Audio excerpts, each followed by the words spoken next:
Hello? Hello?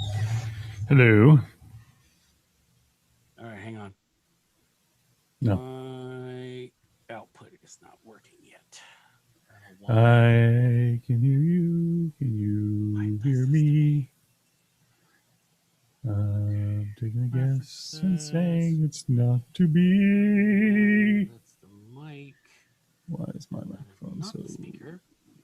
That's the speaker. There you go. Howdy. Can you hear me now? Yes, I can. Lovely. Although And it's a tough lead.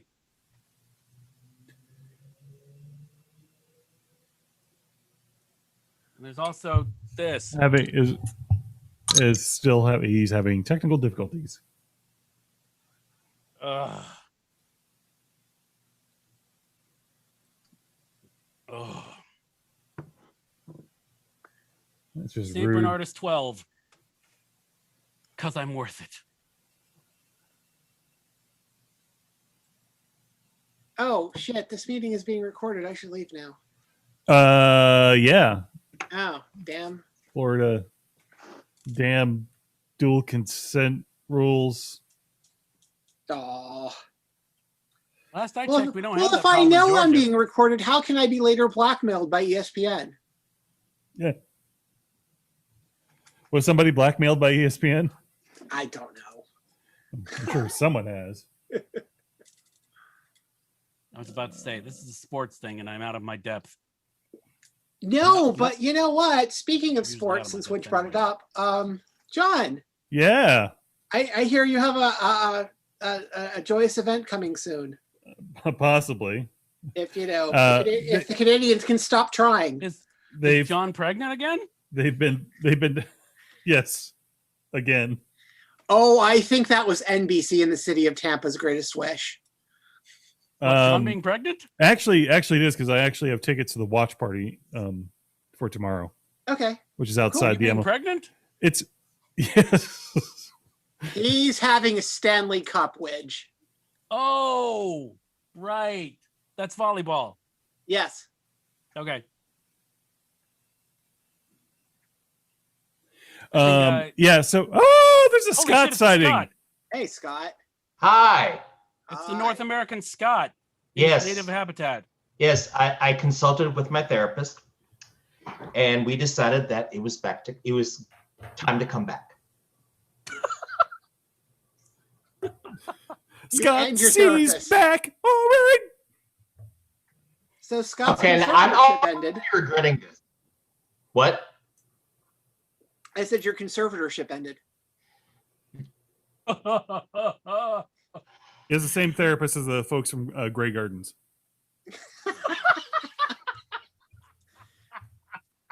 By the way, hi Scott, we missed you. Oh, that's good. Yeah, I'm already regretting this, and it's only been what, 2 minutes? I'm going to be cursing out my therapist when I see him next. Her. Her. Don't be Damn. that guy. Hey, my therapist is female. Well, what are you doing, assuming that my therapist is male? I don't know. It's just the first thing that popped in my head. See, I just- that's the patriarchy. The patriarchy popping in my head? That's Yes. intimate. Yes. That's invasive.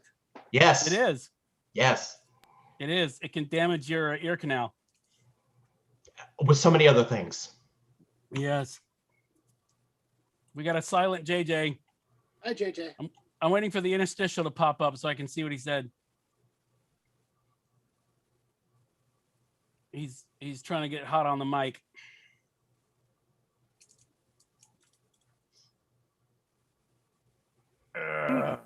I just want God. to point out I didn't buy any of the Tribe Called Quest NFT, just so anybody knows. God, NFTs. Don't even start with that shit. I don't understand them. I No don't one- either. Well, That's you also know, why I I'm didn't buy Bendy's. any. Okay. This is all you need to understand, Widge. Oh, It's oh, a scam. That's okay, it. I got that. I That's got all. that.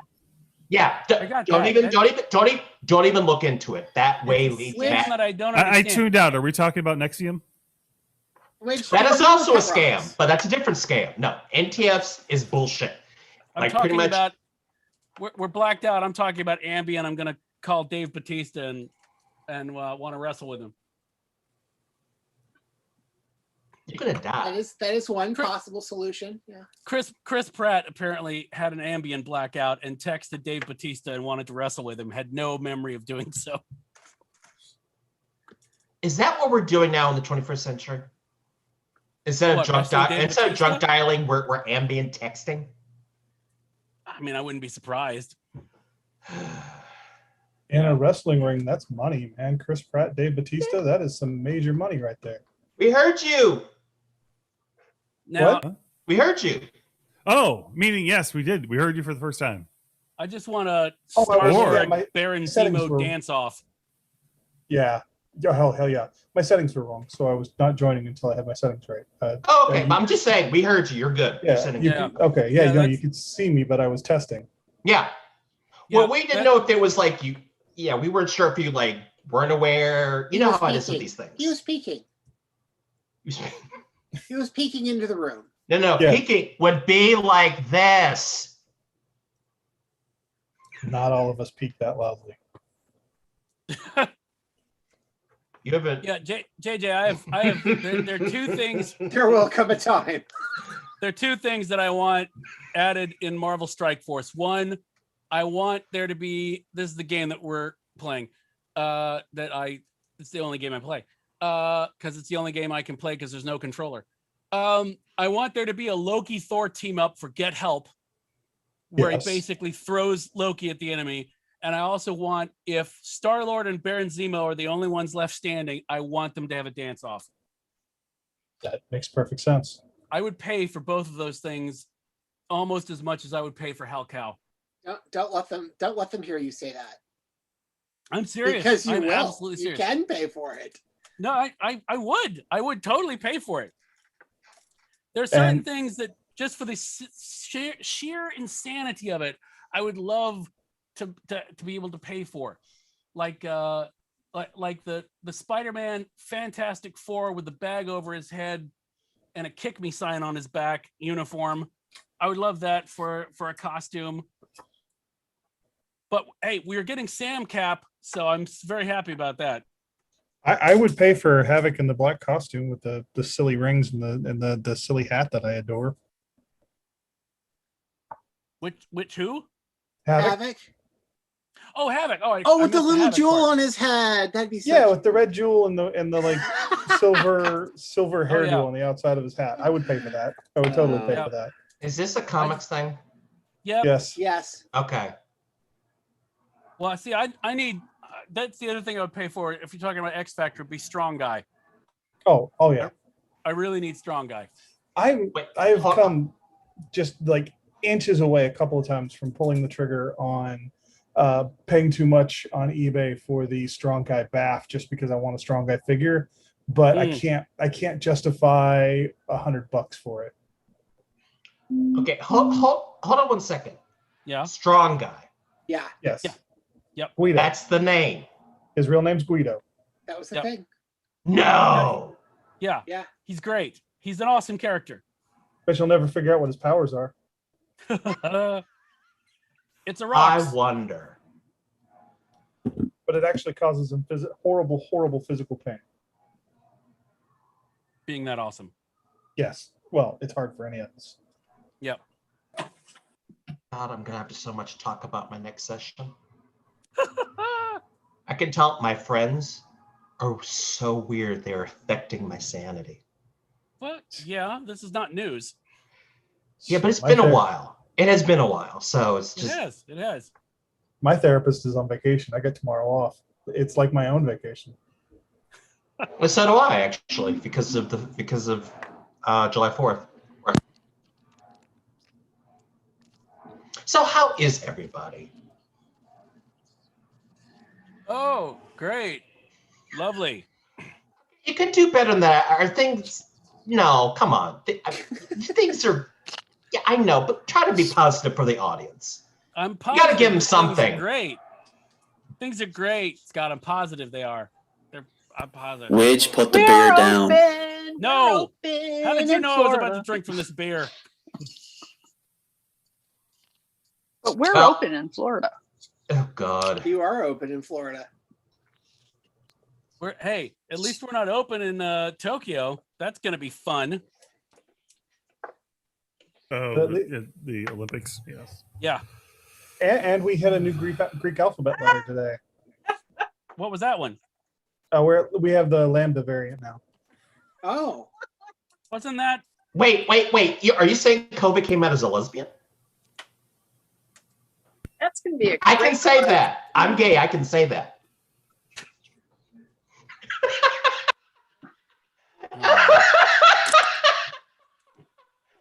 No, it's not. I'm not laughing at my joke. I'm just laughing at the look JJ is giving me.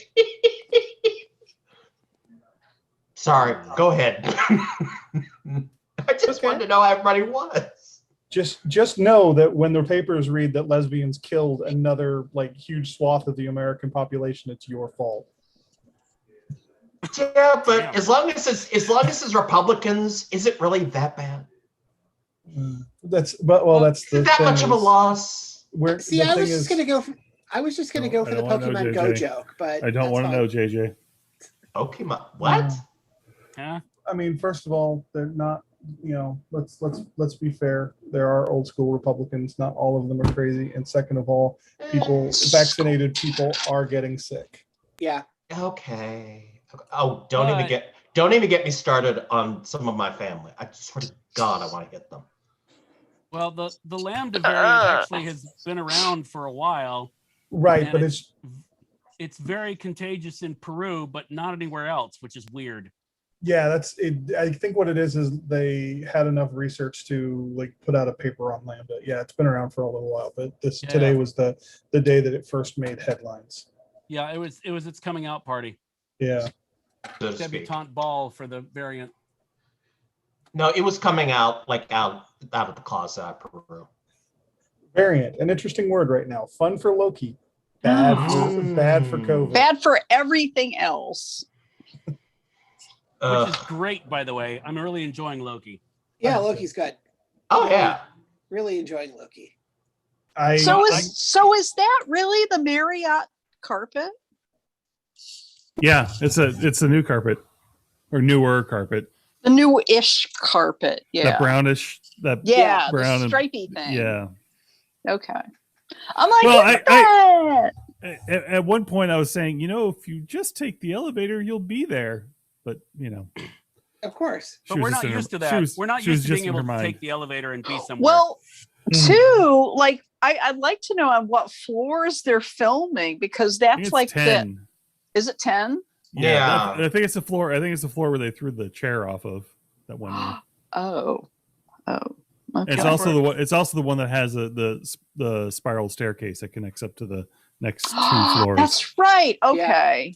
All right. For listeners at home who are not I think it's familiar with 10. Dragon Con, Spoilers.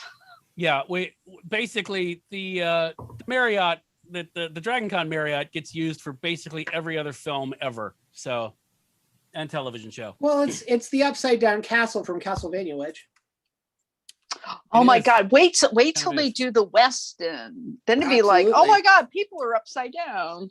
That's the Tesseract Hotel. It needs to be more blue if it's Tesseract. No, I'm thinking, Wrinkle in Time Tesseract. Oh, I'm Well, thinking it's the marble Tesseract. well, it only Oh. works if you don't kill Richter. So you have to kind of make that work. As long as you Yeah. don't kill him and know he's being possessed, is how that works. Yeah. As long as you can get the Wallace back and Meg, Hmm. we're good. So toughly, I had a theory that I knew was wrong at the moment that I came up with it, but I came up with it anyway. What was your theory? Because I have a wrong theory as well, but it was great. Go ahead. My wrong great theory was that wouldn't it be interesting if the Loki variant had turned out to be Kang or became Kang? I think you're making two guesses ahead. Oh no, I mean Kang's already been cast, so I mean. Oh yeah. No. I Right. mean, because Ravana is like, depending on which comics variant we talk about, Ravana's already hooked up with Kang. So And Kang is like every Marvel character, so yeah. eventually we're all Kang. So it's We are all basically the Kang. Marvel equivalent of what's his face from Walking Dead, where everyone was oh shit, I can't believe I've forgotten his name. Jeffrey Dean Morgan's character. Oh, Negan? Negan. Negan, thank you. Yeah, my other question is Sylvie gonna turn out to be the Enchantress? Oh, yeah. Here's. Sorry, what'd you say, JJ? Oh, I just said hell yeah. That's I don't think that it's going to be the the comics version of the Right. Enchantress, but it's the MCU Enchantress. which I'm fine with. I'm also fine with them like using the Enchantress card so we can stop guessing the Enchantress card. That'd be nice. Yeah, I mean, they've even called her an Enchantress. Mm, It's kind of like Tessa Thompson is Valkyrie, but she's not Brunhilde. right. Oh, and everyone's caught up, right? Who's Yes. watching Loki, right? Yes. Until tomorrow. Well, yes. Well, am I the only one whose brain melted when Richard E. Grant showed up as an elder Oh my comic book God. dressed Loki? One of my actual theories that I was talking to Kim about, like I think maybe second or third episode, was like, what if all of the variants are just all Loki? What if all of them are just, all of the branches are just all the various Lokis? It's Loki Ever. all the way down. Yeah, Nice. yeah. I also have this like sort of belief that Loki can't be a variant. He's a trickster. He's chaos. Yeah. Well, So I mean, his- like By his very definition, he is a variant. Right, because like the whole storyline is, who is Loki? Who is he anyway? So right, because Right. It's When really a deep dive. the Next, I'm behind behind the pages. but the Loki. first time they pulled the TVA or whatever the hell they are, TVA. The first time they pulled them into that that carnival or the Renaissance Fair, yeah, it should have caused the Georgia Ren because- Fair, yeah. But because they brought a variant into a different timeline, it should have split that timeline again, but it didn't. Well, That's We've probably established- just plotting. no, well, but here's the thing that I thought was interesting. My whole thing about Endgame was the moment, basically what you're saying, the moment like Hulk smashed that car in Endgame that he hadn't been there to smash before, that's an alternate timeline. I mean, Bradbury, Sound of Thunder, you change anything and it's supposed to splinter off. But I think we've established that however the TVA is doing whatever it is they're doing, when they were talking about, oh, we've changed the Nexus events were what they were looking for. The Nexus events were what they were trying to prevent in Endgame without knowing it. And so small splinters don't really count, I guess, at present. Well, I'm wondering yes, but if oh, go ahead. since the timekeepers aren't really the timekeepers right now, how do we know at what point they let shit go? Oh, if I know. I'm also wondering if the end of the TVA is what actually makes the multiverse possible. All I know is they've got a lot of shit to do in about 80 minutes of television. But it can be done. Well, yeah. they've also got a season 2. We also know that there's going to be a season 2 of Loki. Really? I didn't Yeah. know we knew that. Yeah, they I think it was a television critics press thing where Feige said there was going to be a season 2. I mean, give me as much Tom Hiddleston as possible. Well, Because the even other thing thought- is, I know, okay, so if everyone's being legit and not screwing with us, Yeah. the second season would probably be, the first season is setting up for what, Doctor Strange and Spider-Man, right? We In know theory. those are the direct descendants of what's happening here, right? in We theory. think. I mean, So- we know that that Doctor Strange has multiverse in the title, so that's a pretty safe bet. But yeah, Spider-Man is all theory, although it is like pretty obvious theory. Yeah. So the second series probably is going to set up Guardians and Thor because that's further down the line. And that would be around the time we would get a second series anyway. So, so are we going to get so is Disney moving towards series opposed to movies? Which brings doing in both. They're They're more going to money do both. though. Okay. Probably both, because you want to keep it's the same thing they're going to do with Star Wars. Eventually Star Wars is going to branch. They're going to do another Star Wars films. That's going to happen. Well, it's already been announced. Yeah, it's already Yeah. been announced. Well, Yeah. a lot of things have Depends already on- been announced. Well, it just depends Oh. on whose version is going to go forward first. Because Taika's got one. Patty Jenkins isn't she doing one? She's Yeah, doing but hers Rogue is She's doing Squadron. Rogue One. hers is the one that has a writer on board, and they're moving forward with the fastest. I believe that's the one that is slated to be next. Okay. Well, and I think I think you have your movies for your larger, more condensed stories, but you have and Rox, I think you were talking about this before with like Falcon and Winter Soldier, where it gives a chance for the characters to breathe. Yeah. That lets you tell a bigger story with fewer characters. And what was it? I found, and so learning about Loki season 2, I heard that first of all, I learned Echo was in Hawkeye. I did not know that. And apparently she's getting her own series. Yep. Spin-off from Hawkeye. Yep. But yeah, and we don't. Oh God, yeah. No, please. Yeah, we don't know what Secret Invasion is supposed to be setting up or how long it is, because apparently that's a multi-season story too. So we don't know where that's going. And Right. if you look at it from the Disney perspective, I mean, they've taken some big gambles with like Guardians of the Galaxy and stuff. But when you want to put money behind Moon Knight, whether you have Oscar Isaac or not, it makes sense to put it on a streaming service first, see if we nibble, and then bring him into whatever. Make him an Yeah. Avenger. Yeah. Well, and what's interesting Only too on the is that West Coast, though. Only on the West Coast. what's interesting is that Miss Marvel was initially going to be their backup Spider-Man. If they lost Spider-Man to Sony Yeah. and they couldn't come up with a deal, they were going to put Miss Marvel basically in the role of Spider-Man for the young up-and-coming head Avenger, so to speak. Yeah, we're getting. I can't imagine we're not getting Young Avengers. They're setting all Oh, these we're- kids up. No. I think we're getting Young Avengers, but I also think we're going to be getting some kind of Avengers. I just don't know when. But I mean, they're setting up a new Black Widow. At least we'll know how much after Friday. I think they're Um, setting Thunderbolts up. Yeah, I hope so, because that would be it feels fun. that way.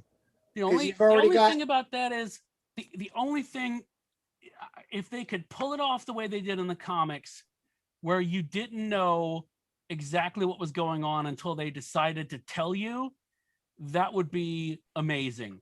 Because the Thunderbolts reveal is still one of my favorite things in comics ever. Yeah. I just thought it was great. Yeah, but I think that as soon as you have Russell Wyatt involved, then that ship has sailed, and I really think that's what they set Russell Wyatt up for. Well, you could have Or is that the potentially- team movie they stick Deadpool in? Wyatt Russell. I got his name backwards. Excuse me. Yeah.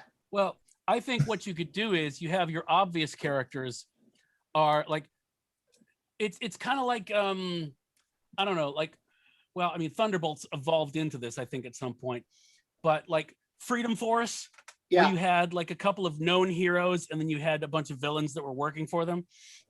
But you could have unknown heroes who turn out to be villains, and then you could have, I mean, potentially US Agent doesn't even know, because we don't even know who We what's don't his know who face? Val is yet. We don't know. Yeah, which we side don't the know who fence Val Val's is on. yet. So she could be completely playing him. Or And Thunderbolts could be set up by oh God, what's her name? Peggy Carter's grandniece. Jared. Oh, yeah. Jared, yeah.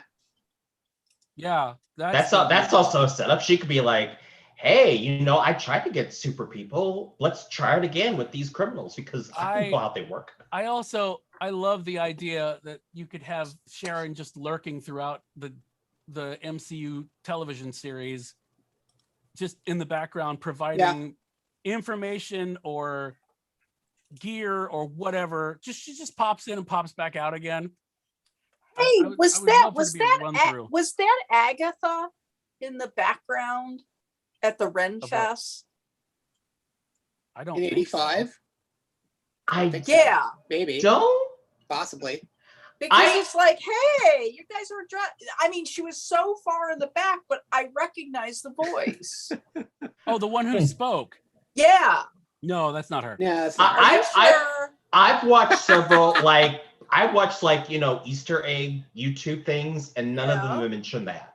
They all mentioned Peggy Carter in the first episode, Yeah. but they never mentioned anything about Agatha. So I don't think so. Although I did have a thought about that. They could do Exiles. Oh, don't. Oh. They could do Oh, Exiles, and then it can be anybody Oh. per series. Oh, Jeez, God. you bring No, in see, Exiles, and then you could bring in the actors from the old Generation X TV series. Oh, it's You could, you could mix and match. You could bring, Agents of Um, Shield people back. You could bring Gen X back. You could bring you could have Bill Mahershala Ali. Bixby back. Oh, that would be Well, fun. You the- could have the thing Mahershala to Ali do- play all three of his For characters. those from of the Yes. universe. for those of us who have no idea what you're talking about, Okay, Exiles was a series that Judd Winnick came up with back in the day, which was a Wednesday, and it was basically the idea was to put together a team of alternate versions of, to begin with, X-Men characters, but then they branched out to all kinds of Marvel characters, and they were going around basically fixing time problems, dimensional problems, and you could basically bring in anyone you wanted from any universe. And the way to do that in the MCU would be to do it animated, because then you could bring in anyone and not have to worry about you could bring in Chris Evans and not worry about having to shoot him live action. You could have a cast of thousands if you felt like it. You could have, you could literally do an episode it's kind of what they're already doing with the Into the Spider-Verse movies, but have like every living actor that ever played Spider-Man on a comic, on a TV series from like the 60s on to nowadays. Neil Patrick Harris, Christopher Daniel Barnes, all of them. Did a rebooted version of the comic not long ago that had the Tessa Thompson version of Valkyrie in the book with an animated chibi version of Wolverine. Oh, I remember. I heard about this. I didn't read it Yeah. though. wait, what? Yes. So there are a number of articles, including a ton. Screen Rant Broken Rant Sky. has one. Men's Health about What? was Agatha Harkness Oh in my episode 2 of Loki, God. Men's Health. They're saying no. Mm. Screen Rant said it may be a possibility, and then they launched into the whole Kang thing. Because we got this covered. SFF BB Brands, they're on the fence. So there's enough out there. I mean, I rewatch. I'm not kidding. I rewatch the end credits because I just love that design. Mm. So it'd be like, hey, we found an old ledger. Let's use all this stuff. Okay, I'm looking at a side-by-side photo. That is not Catherine Hahn.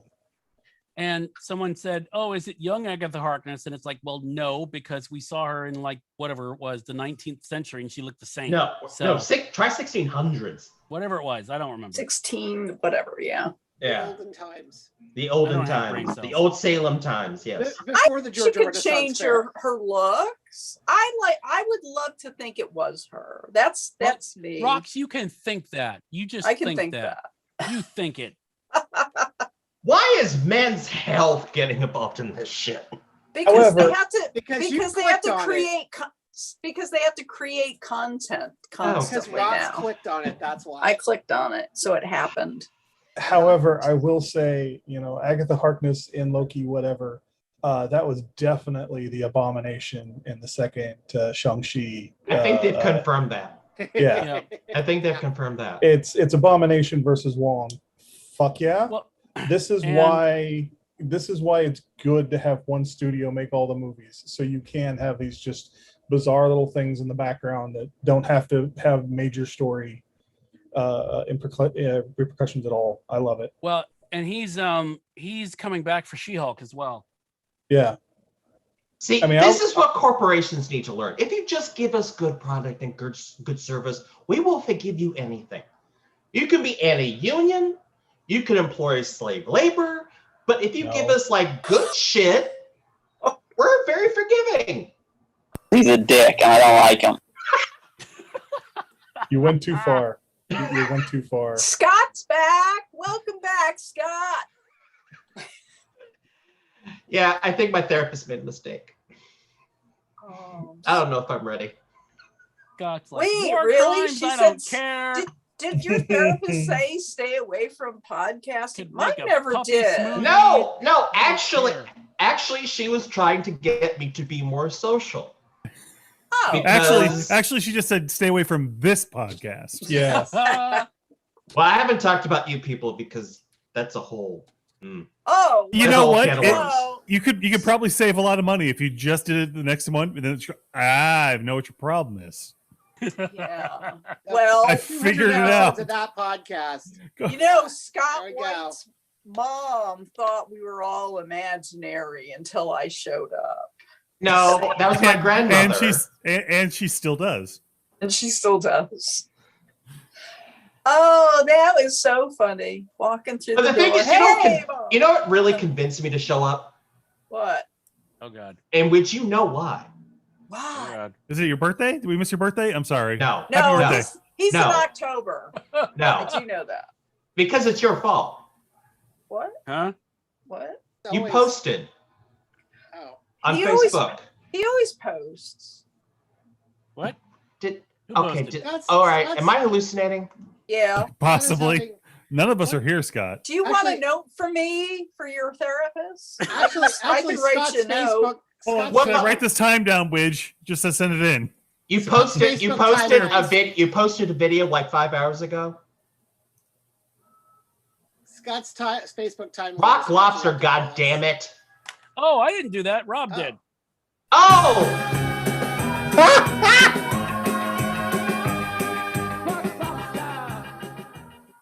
Rock Lobster. Oh, it's been too long.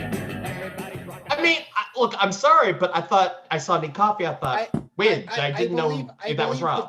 I believe the day. We're glad you're here. I believe the day on which we are speaking currently at this moment is the anniversary of the first B-52s album. Ah, there you go. Ah, Yeah, okay. Scott thought that video was like the bat signal. He was like, "Oh, I've been summoned." It's like that conch from Anchorman. It's like Scott looked to the heavens and the dildo signal is in the sky. Hmm. Wow, that We- feels good. We could have gotten Fred Schneider cheaper, man. It's just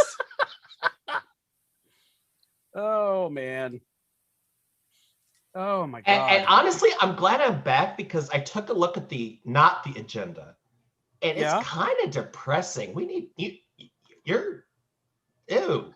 Have you have you opened have a you seen this window? show? Oh, hey. Thank you, hey, JJ. We had the same thought. hey.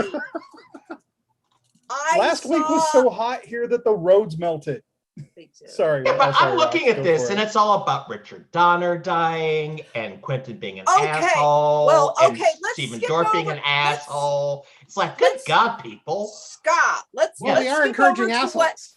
what made me happy. Good. Okay. There is a new trailer out for Halloween. Oh, I Wow. saw that. Okay. Oh, fuck yeah. But did you see what I saw? A Okay. star, Guy a star No. burning in the sky. What? What did you see? Do you hear Happy, what I hear? happy Halloween, Halloween. Oh, yeah, yeah, yeah. Halloween, happy Halloween. Silver Shamrock. I forgot you were the Halloween 3 person. Yes, they do reference Halloween 3 in it. Wow. Which, Oh dear which, God. oh, I'm vindicated. Speaking of variants, Nice. Wait, how is that? What do you need vindication for? Because, Yeah, that okay, here's the movie's a thing. So, cult favorite. Halloween 3, over the 25, 30, 60 years that Halloween has been produced, Yeah. there's Hmm. only a small fraction of us who really see Halloween 3 for what it is, which is We s- really good. we still believe in Season of the Witch. Yes. And a lot of fans of Halloween just say, no, that never happened. Like it's not canon. like Right. it's Sherlock or something. So here's the thing. And she's alluding to it. And I just watched the trailer like a couple times and I'm like, so Halloween 3 is one of those weird amalgams of science. It's like that argument of Alien. Is it science fiction or is it horror? Phantasm, is it, science fiction or horror? Halloween 3, same thing. There's an element of science fiction merging ancient Celtic magic in it. And if Jamie Lee Curtis's old lady has gone insane and she's like, he's undead, that harkens back to Halloween 3. That's interesting. See, Halloween 3 is the ambient Brian Eno album of Halloween movies. That's what she's saying. It is. Because what I will say, Rox, is I know people that adore that film. I hear what you're saying. I just don't enjoy it because the reason I like horror films, that movie doesn't do it for me. Okay, that makes sense because it's like that. It's more of a thriller science fiction. Well, Right. like the movie Wishmaster that came out, or even the movie Candyman, the original Candyman. Yeah. I don't enjoy those because those are all films that are attacking oppressed people. And in the case of Halloween 3, the people, the kids, it's kids that are excited for a holiday that are the ones that, and so I don't. They're gonna be the ones sacrificing so the hills in Ireland run blood. I don't get any sort of like horror movie release out of that. I just feel really bad for them, and like Candyman, I heard some people go, my thing with Candyman is, again, it's a really interesting character, but he's attacking poor kids. He's not attacking the people that made his life horrible when he was alive. And so I like horror films for that sort of like build up and release. And so with like a film like Halloween 3, I just don't get it. I just see it as it's torture. Okay, I can see your point with Candyman and Halloween 3, but Wishmaster? Yeah. I don't like the concept of gin because you make a wish and it gets tortured. You get tortured for it. Oh, well, you never trust a genie. I'm sorry. Yeah, Right, I mean, but that's known. Well, That's yeah. no. The cultural appropriation part of it.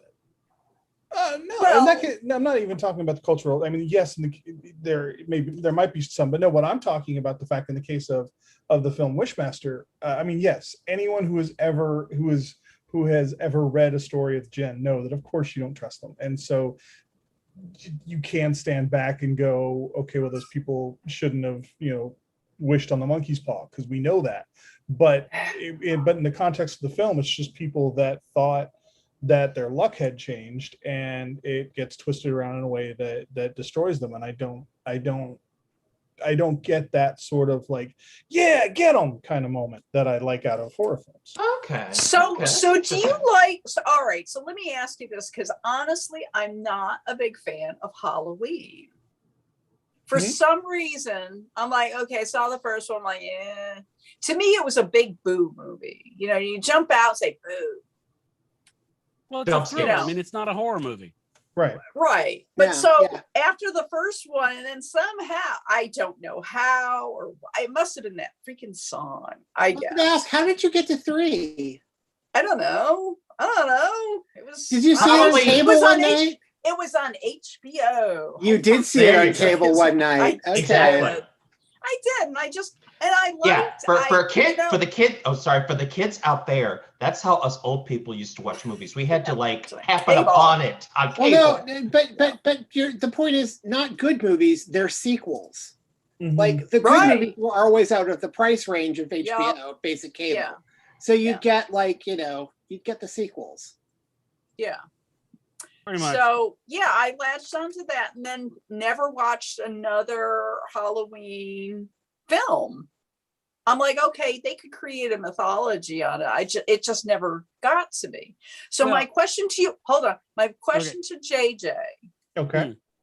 is that acceptable? Because and so you did mention, yes, you're going, Halloween 3 is going after we could write a dissertation on this, going after children, because at one point Halloween was called Beggar's Night. Okay, if you know your Halloween history. So in Halloween, though, with Jamie Lee Curtis, Mhm. it's that middle class. Mhm. And most of the people that are attacked are sort of like that middle class. So you can almost see, okay, I can see your point, because with Halloween, they're going after, a higher socioeconomic status, right? It's punching up Well, Yeah. and also one thing that happens with Halloween is or yes, stabbing up. Yeah. I mean, yes, there are a lot of Aspirational people- horror, man.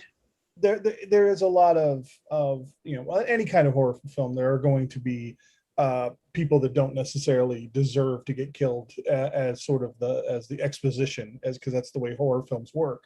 But what you did have in Halloween, especially, was the introduction of Laurie Strode. So you've got the character that is rising up as the opposing factor, and so where the film and the horror comes from, or where the intrigue in the horror from the film comes from, is not knowing what's going to happen to Laurie as you watch it, which is why like the new Halloween movies have been pretty interesting, because building up Laurie Strode as an older character, which we just never fucking get to see gray haired women in film. Right. And Mhm. so to see one that's a fucking badass is pretty fucking great. And the one who's right when everyone else is like, going, no, you don't know what you're talking about. And she's like, no, he's real bad. He's real bad. Yeah. Well, I always tell people, at book club, it's like, they're like, why do you watch and read this stuff? I said, look, it's problem solving. Mhm. You watch a horror film, yes, for the visceral thrill of being scared and the the ups and the roller coaster, as King would say. But two, it's just like, well, what would you do? It's like Mhm. Oh, yeah. in Well, a problem solving. I think that is something a lot of horror people forget. Because of what I do at Pseudopod, I read a lot of user submitted horror, and a lot of it is not great. I can't go into details on a public thing, but you've heard my stories. Yes. But I think what they forget is you need good characters to react to whatever you're throwing at them. Absolutely. And Yeah. I think that's a lot of people forget because of laziness, or it's just a cheap grab, or they want to concentrate on the gore and the torture and shit. If it's somebody that grabs your interest, you want to see how they react to all this stuff. Mhm. Right. And and that's the thing with Laurie. She's interesting. She's she's terrified, but she's not like going, she's fighting back. She's trying to, and that what makes it interesting is this battle between this woman and this immovable force. And I think that's the other thing interesting about Halloween is, at least the original before Rob Zombie did all sorts of shit to it. He's just evil. Sometimes you just want evil. He's just a bad kid. He became a bad person. He's just evil. To defend Rob Zombie on those films, he made a Rob Zombie movie. They hired Rob Zombie to make a Halloween movie. You got exactly what you paid for. Yeah. Right. I know, but it's just the simplicity of just he's just evil.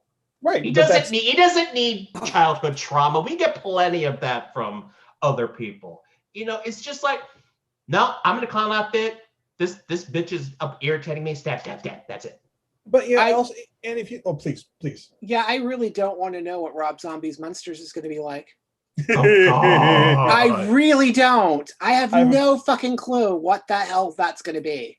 I have a It's- feeling they're going to get in the car and they're going to dig through some ditches and burn through some witches and slam in the back. I admit I want to see it just so that slowing in an accident type thing, just to see what the fuck he comes up with. I hope I he would- fucking nails it. I hope he hope he surprises does. Oh no! everybody. I mean, that's the thing. If he actually pulls it off, great. But there's a part of me that wants to see how bad he fucks it up. Let's put it this way. I mean, Scorsese Because did I'm a not great a kids person. film. So Oh, yeah. I want to see what Rob Zombie does with it in a curious factor, but it's just I have no idea. If I would not have thought to pair Rob Zombie with Munsters. I just don't. It wouldn't have occurred to me to do that. And yet, there's a part of it that kind of makes sense I mean, because he I does mean, have that. He does have that campy side. Yeah, I mean, Tim He does. Burton Goes doing with it. Addams Family makes kind of sense if you think Tim Burton from 25 years ago. But Yes. Yeah. but I don't know. But I would have never put Rob Zombie on Munsters. Well, I think it obviously he showed them something that worked for them. It's like, Yeah, you know, I never would have put Jon Favreau on Iron Man. You know, exactly. Yeah. There's a whole Yeah. list of, well, oh, Yeah. that's in it. Why did you make that choice? You know, so. And I I've think had he conversations has- about that, and it's like, well, yeah, but Scorsese ended up doing a really good kids film. So Yeah, he Who did. knew? Yeah. It's just the problem is I think the problem is because we always remember like the bad shit, like Tim Burton doing Dark Shadows. Yeah. But I didn't watch it, so that's Oh, yeah. it didn't look great, so I didn't watch it. I mean, that's why this kind of shit's really easy to deal with. This is I, true. Right. I used to watch it back in the day when I was a kid. I thought it was the most glorious mess. I mean, Oh, I love Dark. No, I no, love I'm explaining to JJ, but when I Yeah. saw what I'm like,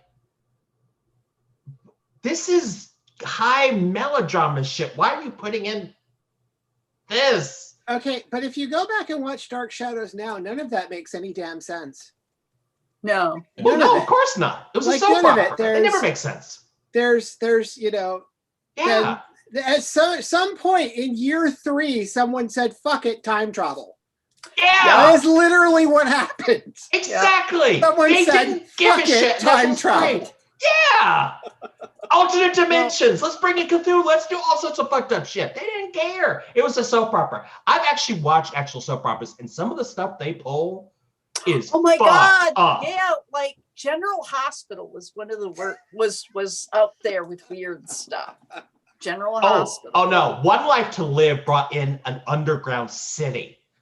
Oh, I thought that was General Hospital. And No, that was One No, Life no, to no, no, Live. no. That was One Life to Live. I remember that because I was watching that. I was like, this is a soap opera. I thought it was about relationships. and No, people no, cheating no, on no. it. General- There's an underground city built back in the 50s because they thought they were going to have a nuclear war.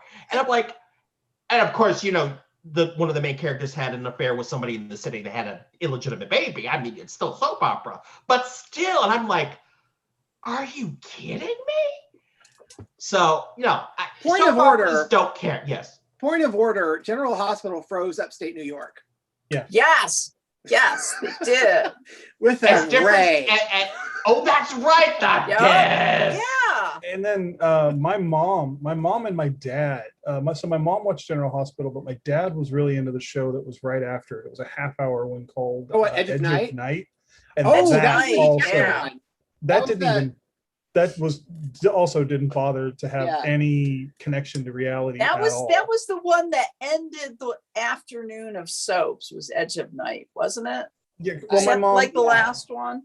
my mom pretty much turned on NBC like when it was the game shows, and then watched the whole like All My Children, General Hospital. Oh my God! Uh, Young and the Restless, that came on early. That was That was a different channel, That was though, like so yeah, It that was a was different like channel. noon Doesn't time. count. Yeah. Hi, we're talking about soap operas. Although this talk of soap opera does kind of make me really wish that It just somebody linked back to would make- horror films.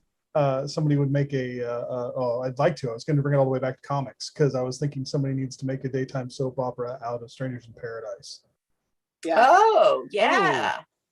Talk Huh. about something that starts out as one thing, and the next thing you know, Yep. you've got assassins and and mob guilds and fucking great.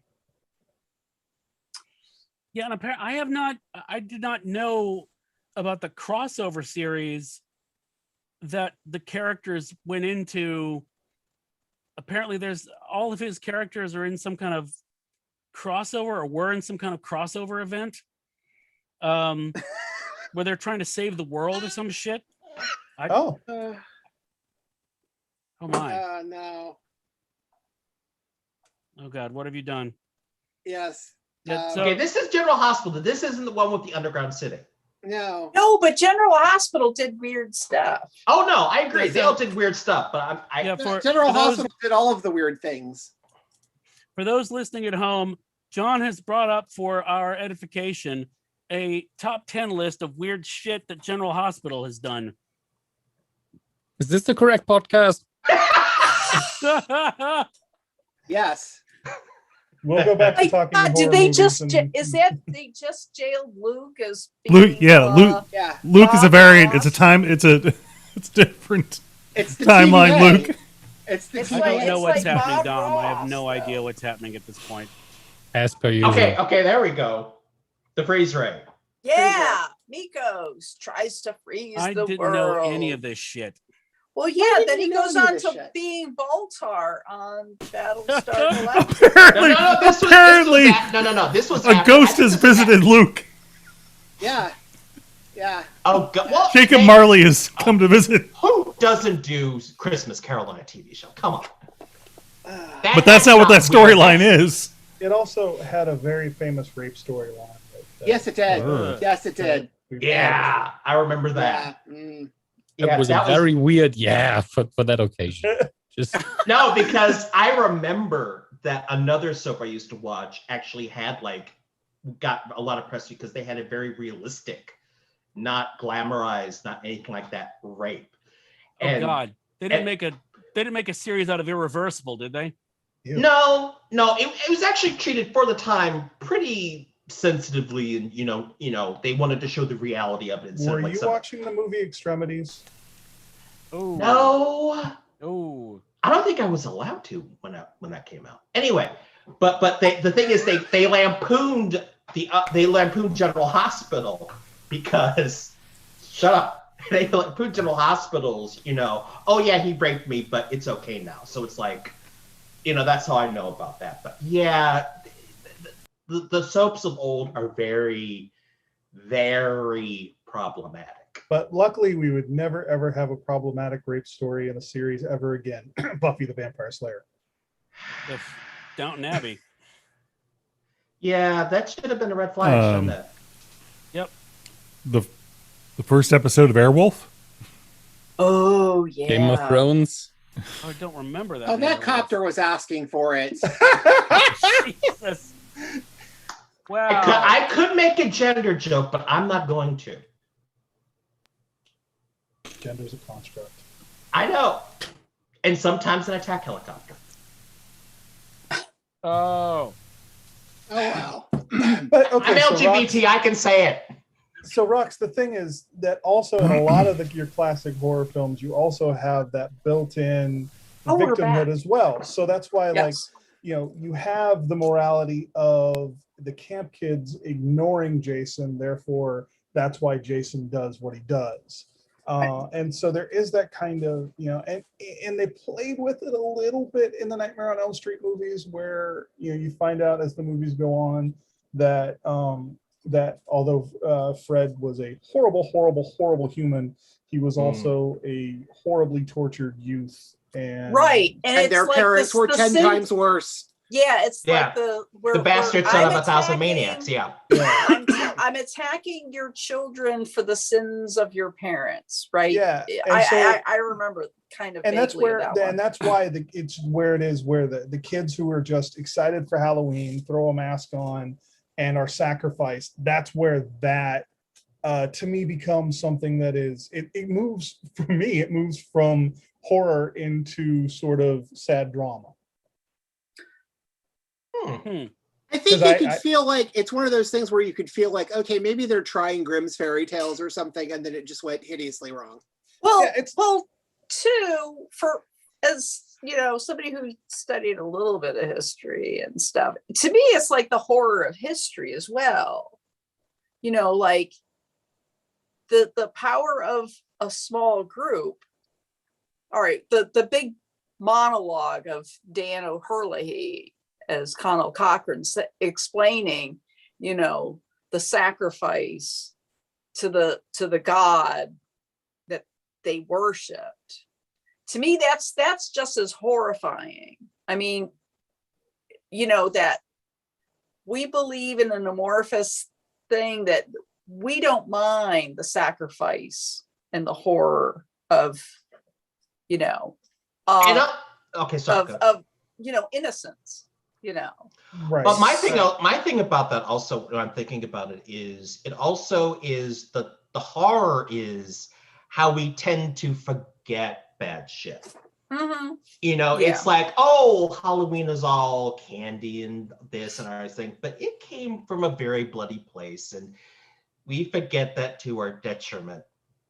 Silver Shamrock. So Yes.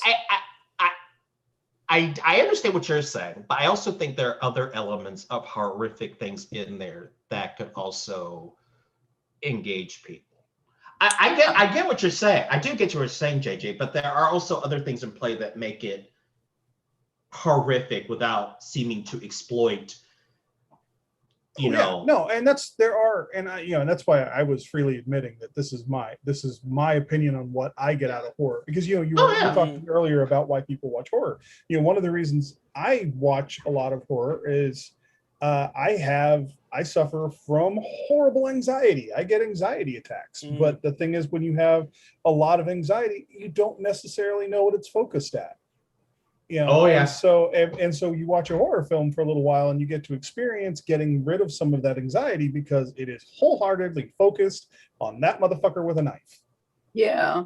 And that makes sense. Yeah. It gives you that sort of catharsis. And so that's why if I don't get that, I mean, don't get me wrong, I can appreciate also something that is like a really, really slow burn. Like the movie It Follows is one of my favorite horror films of all time. But that is a very, very slow burn, and there's not a lot of. Well, it's literally walking.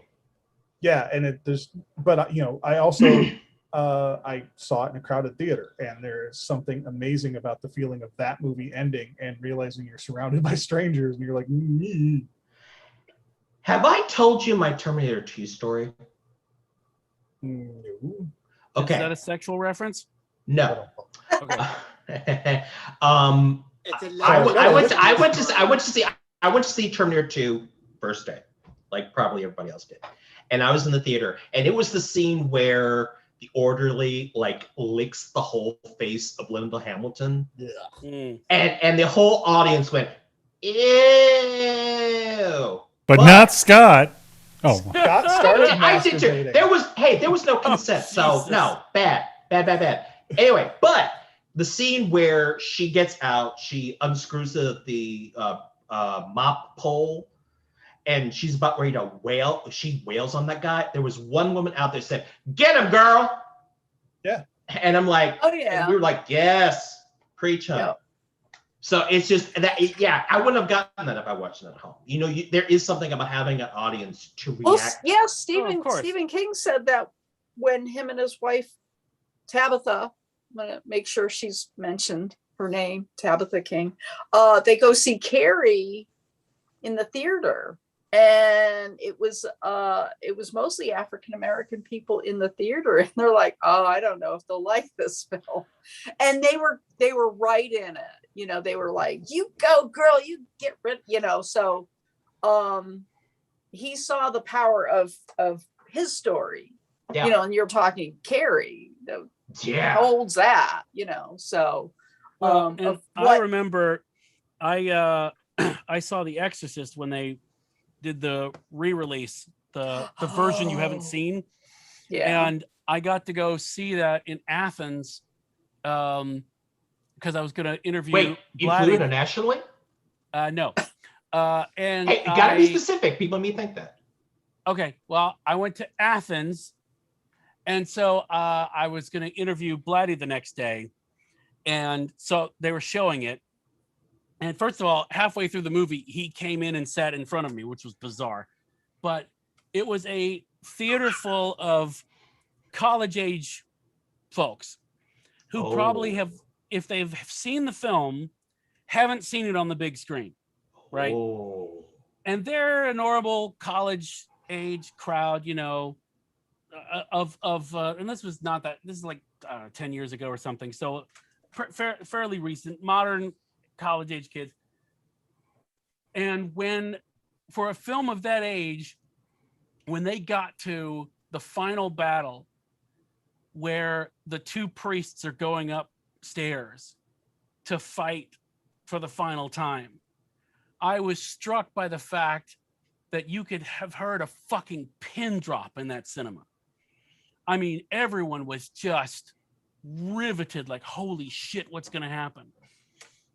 That wasn't my theater. Yeah. Well, I asked him about it because I was like, I thought it, because it was struck me that a young audience who would be more prone to, in a lesser film, to be cracking jokes or whatever else, Mhm. they had been totally invested in it, and you could just feel it. They were scared shitless. Oh, And- mine was not. Mine Oh, was. really? Oh God, yeah. But I mean, what kind of crowd did you have? It was not a big crowd. Mm. So this would have been the re-release, right? it was the re-release. Yeah. And my friend Lena and I went. I'm like, oh yeah, we gotta go see this in the theater and this and that. Yeah. And I think it was, and the thing is that is a slow burn film. It is. It's all character driven. So you're talking 10 years ago or whatever, or 15. Right. So people are not used to slow burn films. Mhm. So at one point, this one woman yells out, "Where are the demons?" It's like, Wow. have you seen this on HBO? So Wow. yeah, it was just like, okay, this is, That You I know, had there- pretty there- much. Sorry. Please. Oh, go No, please. ahead. I had pretty much the same experience Witchhead, and I hadn't seen it ever, so I've only seen the version that you've never seen before. And I Wasn't was that much added. Yeah, that's what I thought. But it was something else because that movie was so fallen out of time in many ways because nobody knew what to expect, I think. Right. Because it was really weird because I never really considered it to be horror aside from the subject matter, because to me it was more horrific than, it wasn't scary. It was just, Mhm. oh, what am I watching? I was Right. confused by it in a way. And the one thing that really scared me was 70s medicine. Being in a hospital in the 70s must have been horrible because that scared me. The rest was weird, the Yeah. scene with the crucifix and all of that. That was just shocking, but not scary. Well, interestingly, even though it is, like you said, it's from a different time, Blatty was the one who pointed out there was only one real thing about that film that specifically dated it. And it was the fact people were smoking Yeah. in the hospital. Yeah. The doctor was A ton. smoking in the hospital. Like, And Should be beyond that, thought I mean, you have like the cassette tape and stuff but as we've seen with Loki, retro technology doesn't necessarily that's almost timeless at this point. You could put that in almost any era or background and it would work.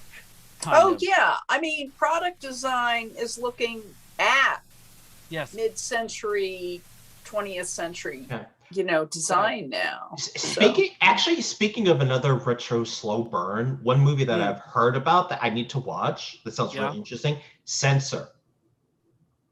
Censor. Yeah, it's basic. Oh, okay. The premise is it's back in the 80s in England where they have the whole video nasties thing. Oh, okay. Is With a they had C. this- Got it. And this woman is, this woman is a censor, cutting out bits or banning movies.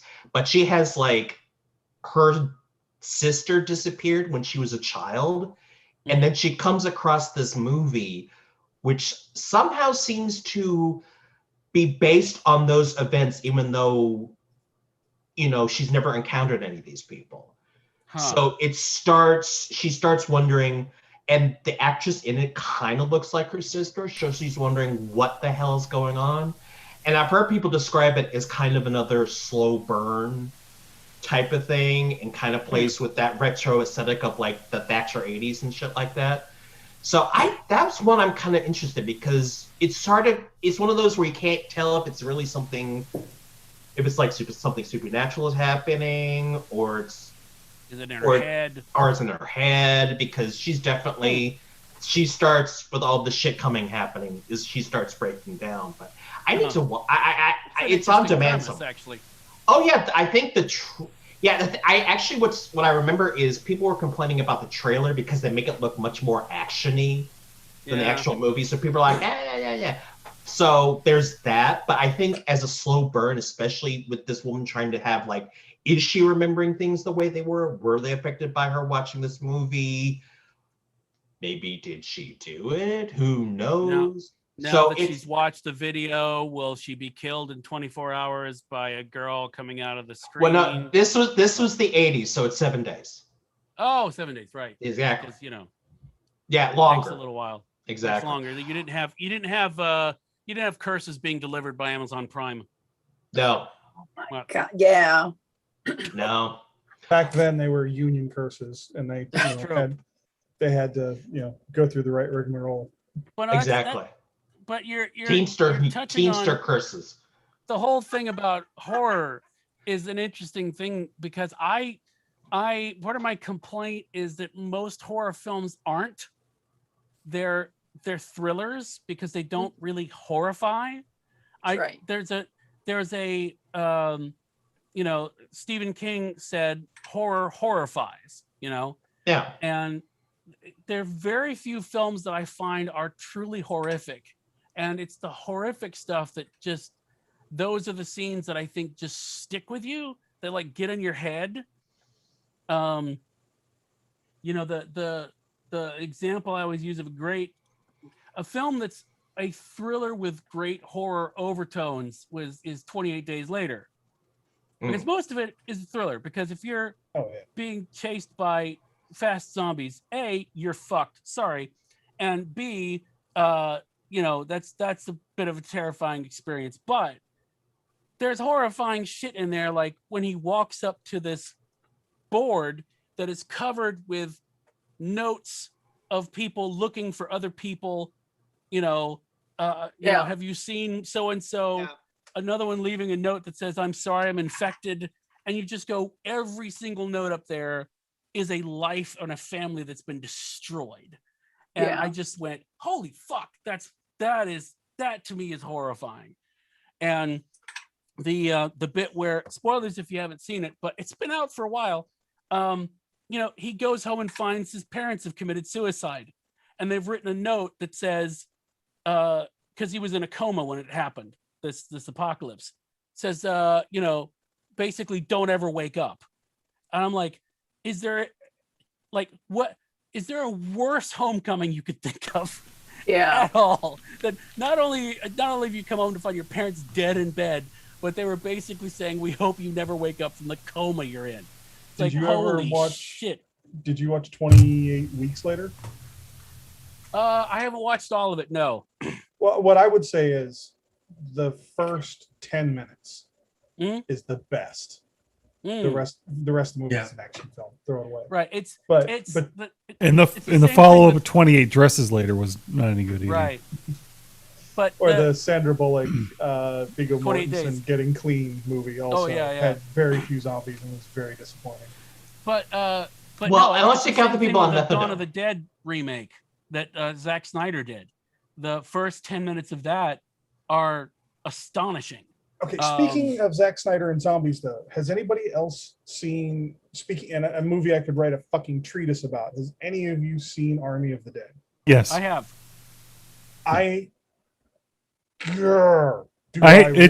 It took me a couple of watches to get through the whole thing, but yes. Oh yeah, because it's way too long. It's way too long.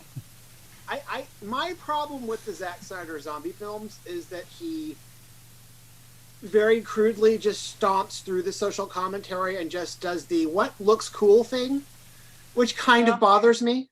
So it's a Zack Snyder movie. Yeah, exactly.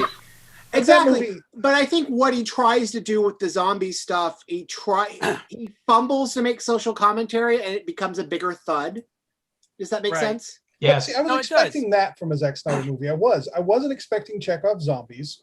I wasn't expecting the like weird half-baked sort of alternate reality storyline that doesn't go anywhere. There's so many like better Are we still ideas. talking about the zombie movie or Justice League? Yes. Because that was there too. Yeah, but they didn't have. The thing is, I agree with you. The thing is, there are little things in there that is so irritating that could be interesting, like how they actually contain it. You don't really see that in a lot of Zoom movies, where they actually contain it to a specific area. But why And it- would you? Zombie. But anyway, go on. Well, true, but I mean, but it's rare. Let me put it that way. It's rare. So I mean, that's something you could play with. It's like, okay, you've got this major city that's been destroyed, but you've got it contained. Then what? I mean, that's something you really don't see a lot. But we're going to do a heist movie because it's Vegas. Really? See, that didn't piss me off nearly as much No. as what I referred to as Chekhov's zombie. Don't tell me that these zombies will come back to life under certain circumstances, and then even have a scene where it's cloudy, and you go, "Oh my God, this is gonna be." Oh no, we're just ignoring that. Oh, well, fuck that. Zombies. That's great. It's Actually, also Zack Snyder hasn't met subtlety. Yeah, No. I mean, my thing was this. I had so many. I'm actually going to do a video where I discuss why the characters in Army of the Dead did everything wrong, every single character, and why you should absolutely not look to that as a documentary for how to plan your zombie heist. Because oh my God, Could From, you like- could you compare and contrast it with the Soderbergh heist film that's out? you know, I can't wait to see that. Actually, I really Since wanna there's see an that. actual Soderbergh heist film, compare and contrast. Yeah. Which but Soderbergh Aren't there thing like is that? 3 of them already? Oh no, this is Soderbergh heist different. films. Yeah. Yeah. It's what is it? No Sudden Move or something Yeah, like it's Yeah, that. the one no that's on sudden HBO move. right Oh now. yeah. Yeah, I do want to see that. Now Um, that would be interesting to have Soderbergh do a zombie movie. That would be. Wasn't that what Magic Mike was? I don't know. Shuffle with me. Zombies, Oh. lies, and videotapes. Wasn't that his first But- movie? Well, Sex, Lies, and Videotapes. we've seen Andy McDowell act. You're not far off. Oh, Zombie. That's uncalled for. Shade. Hi, Rob. wow. Groundhog Day, man. Shade. Groundhog Day. Rob's coming in hot. Yeah, well, that's it. The shade of it all. So JJ, I'm surprised you didn't bring up the Terminator zombies, which didn't go anywhere. Yeah, no, there's so much that didn't go anywhere. It's the rain zombies that pissed me off the most, though. I have to admit that's That what was a great idea, though. I love the idea, and honestly, I think you know what? I think part of my thing is going back to the Chekhov thing. I'm almost happy when the gun doesn't go off because that you see the gun so often, and you make a point of going, "Oh, look, a gun," and so you're just waiting for it. I kind of almost like referencing things that then don't happen because at least that's novel. You know what I mean? I'm still waiting for the one movie that names a gun in the first scene. So this is the new gun. It's called the MacGuffin, and it's really important. It Yes. plays a role. It's really important, but it That's the doesn't. gun. It's not never being shot. It's used as a hammer in one scene. Yeah. Something like that. Yeah. I'm looking forward to the Stanislavski zombies where they just sort of observe everybody going on around them. See, I would like that. But the thing is, even if you didn't give us the full like rain apocalypse, there was, it's not like it is beyond Zack Snyder to give us a character that say like is taking a whiz and gets killed by a zombie. Because just it whizzed on a zombie yeah. and Because reanimated a zombie by whizzing on it. Okay, that's actually brilliant, JJ. Yeah. And I admit part of the reason that I was intrigued by that is There's a whole section of that on the internet for that. Anyway, go on. There was a But not- Yahoo group for that. But part of the reason Now Done it's Reddit. Subreddit. That's a whole Subreddit. different kind of snuff film. part of the reason R the rain slash zombies- zombie piss. Thing Well, part is, of the reason the whole like rain zombies appealed to me is I've always kind of liked this idea of zombies adhering a little bit to human biology. So this idea that like when you're first bit, you could be a fast zombie for a bit until the lactic acid built up in your body, and just pay attention to some of the rules of physiology that way. And so this idea of them being desiccated in the sun, but as soon as they get but they are still animated life. So this idea that they could be rehydrated, I was like, this is the best idea. I'm so glad I watched this movie. Especially interesting doing it in Vegas.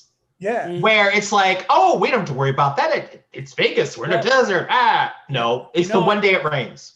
Right. You know what, JJ? I think I was so distracted also by the fact that, and this will be in my this will be my TED Talk video where I talk about why this was why this movie was a cautionary tale. Welcome to my Zed Talk. Yeah. Just pitching. Nice. Zed's dead, baby. Zed's dead. I'm dead. No, that was good. You have to have the But no, opening the with, fact like, that the they came decomposing through speakers there from previous talks.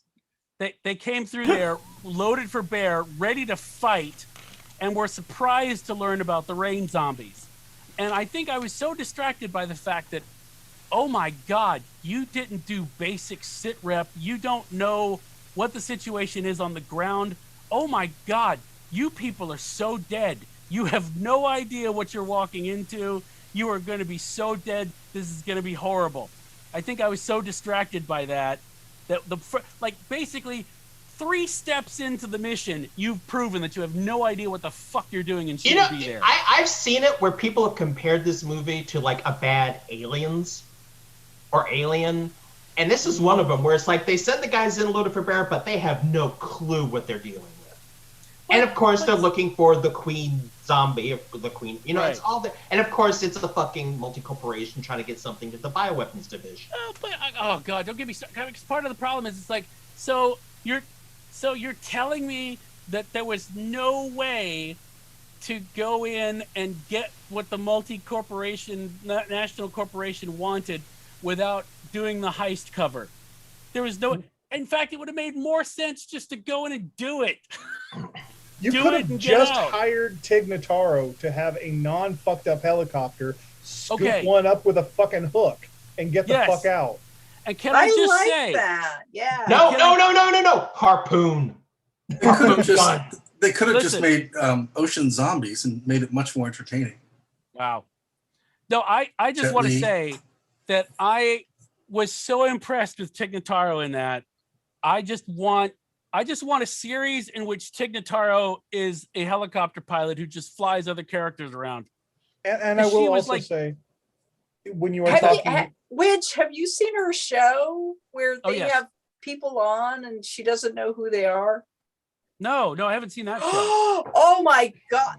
What is it called? It's hilarious. John, look that up. But it's so funny. She watches no television. She didn't know who Wolfgang Puck was. Oh, that's great.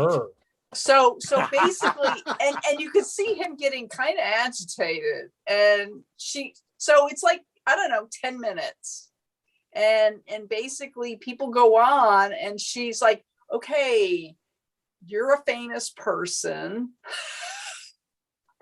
and then she tries to guess who they are. So it's like it's great. It's like a one-on-one. What's my line? Yeah. Yep. Wow. Yeah. And before I forget, I will say speaking of Tig Notaro, to give Zack Snyder credit, that was an amazing job of replacing a character that way. Yes. The technical perfection of you never even for a second. I mean, other than the fact that we all know, but you never for a second when you're watching it. If you didn't know, you would never have known. Yeah. That was really amazing. And that should be a warning to all the sex pests in Hollywood. When you're canceled, you can be replaced. Kim actually wants that for Death on the Nile. I would love it if Spielberg would do it for fucking West Side Story. With zombies in it? Love that. Under a rock. Oh my God. Oh, that's funny. Great title. Oh, that's good. Oh my God. Okay, I don't even know who Glenn Howerton is. Okay, so it's that's it. It's Always Sunny in Funny or Phil- Die. Always Sunny in Oh yeah, Philadelphia. I recognize him. Yeah, he's only. And AP Bio. It's a razor. Oh, okay. Yeah, it's called Under a Rock. Yep. That's Yeah, it's it. up on your screen. Nice. It's Amazon. clever. It is on Prime Video. Awesome. Nice. Okay. But And if you go to neatcoffee.com/Amazon/hey, what's up Tig Notaro thing, you can get to it. And I Absolutely. appreciate that at least the James Vanderbeek one that I can still see is only 7 minutes, so they don't run too long. It's not like No, it's, you know, no, they're 45 really minutes of her short trying to because, figure out dear who's the hero. God, I couldn't take 45 minutes of Wolfgang Puck. no. But also, she does like a great turn on Star Trek Discovery as the chief Yes. agent. So I she's only pay also. for I can only pay for so many streaming services. I know, and admittedly, Discovery is, but I'm just saying she's on there, and she does a great job for what I've heard. So See, what you do is you get a bunch of friends who each have a different streaming service, and then you go over to their house. Yeah. See Yeah, that and way. then do That's, that now. see Yeah, that so way. Do that now. See that way. You can pretend to have a social life while binging shows on other There platforms you you don't have go, to pay for. Scott. Did you go into your therapist and say, I got a plan? I've learned something. Here in Oregon, I'm we learning are- important life lessons from these people. not everyone here in Oregon, but at least here in Portland, we are the people that are like, why the fuck did this state open up? Please don't come over to my house right now. I haven't dealt with people in a long time. I don't want Yep. to see you. Well, come here. I don't know. It's kind of different. I mean, with the Mickey Faust Club, we recently aired a virtual cabaret we did, and we all got together, and it was nice. I was actually like, I like these people. I want to hug them. I'm not, I understand some people having trauma. I get it. But at least for me, at that point, it was like, hug me. Hug me. Yes, but you're always like that. yeah, I was No, about to no, say, not in that way. when it comes to trauma, are you talking about the pandemic or Or running around screaming, "Hug me!" No, All it was, of it. yeah. But Yeah. I have therapy, so I'm But much those better. are also, I have but, therapy? but Scott, much that's better also people that are in your extended circle anyway. Well, that's So well. I we're mean, going to feel that way about people. Yeah. I haven't been. I mean, other than work, I haven't really hung out with people I don't know super well. But I also know that. I mean, yeah, I've a friend of mine passed away during all of this, and so yeah, I went to a park with a bunch of other people, and they stayed a long way away from each other, and we sort of had a memorial of sorts. I mean, these things happen, but it's still. But as far as like having a dinner party and shit, unless it is, because Yeah. again, if you're not in oh yeah. I think most of us have a group that is going to be as close as a theater group. But if somebody doesn't have a gaming group or a theater group or somebody that you hang out with that is like your Oh yeah. That's what family. I'm talking about. Is like Yeah. people that you know, and that you know are vaccinated. A And you book can get club. together. And But- it's kind of, I mean, I don't mean this is, I know you tend to make things that I say sexual, and I'm not trying to make this sexual, but it's people with a capital K. It's Yeah. not people that you just kind of know. These are people that that Oh, are, it's the people I kind of know that I have sex with, not the people I really know. right. Makes sense. Because if they really knew you, they wouldn't want to have sex with you. I mean, that's where the Hey. fun is. I'm not saying There's unfortunately a little bit of Scott in all of us. Tonight's Jim J. Bullock Power Hour has been replaced by the Adventures of Scott C. Okay. Here's the thing. Also, I understand with you, and I get that a little too, because I live in Florida, and there are a lot of people that I'm like, I don't know about you, because it's like, are you crazy? Are Yes. you like? And I have some of them in my family, Yes. but Yeah, not. I think we've all been there. No. The thing is, the ones in my family are not Republican. They just think because they live very healthy lifestyles, they don't have to get vaccinated. Well, you're lucky. It still sucks, but it's not as bad as it could be, but it's pretty bad. You can just do what I think they're did. not lift them invincible. all. That's not. That's. Oh, I no. Actually, what happened was one of my cousins was like, I do yoga. I'm super healthy. I don't need to get the vaccine. But his brother is about to have a kid, and he basically said, "You want to see your nephew? You get the vaccine." Mm-hmm. Yeah. Yes. So it's like, you just got to find with these guys. You just got to find the right lever. I mean, you should be like that with every vaccination. If you want to see children, get vaccinated. You fucker. How about I not see children and just say I did? Oh. Although Dom has pointed out the loophole, babysitting. If you want to get out of babysitting, don't vaccinate. There you go. If you just stay at home, I don't care. You will be the prime person to not get vaccinated if you're going to get babysitting. No, I just pull out a Death in June record and say, okay, which one of these does the kid want to hear? And then they're all gone. Yes, but you get the one kid that really likes that shit, and then that's not going to happen. There is a video that H Bomber guy did that talked about like the first big anti-vax with MMR, and it is unreal the layers of shit involved in this. I know. Yes. Yeah. Initially when the asshole put out that paper, he wasn't like completely anti-vax. He said, "Oh, just take separate ones of the measles and the mumps and the rubella." And if someone had said, put out a patent for a measles shot 9 months before the thing came out, they would make a lot of money. Fucker. Seriously, it's long. It's like over an hour, 40 minutes, but that's just because of so much shit that is involved in this thing. The intellectual fraud, the child abuse, all of it. And it makes you realize, and you want to like yell at, you just want to go to this guy and just punch him because he's partly responsible for the shit now. Because great viewing. Because he's an anti-vax. Oh, he's anti-vax now. I mean, initially when he was doing this in the 90s, he was that because he wanted to promote his own measles only shot, because he had a patent.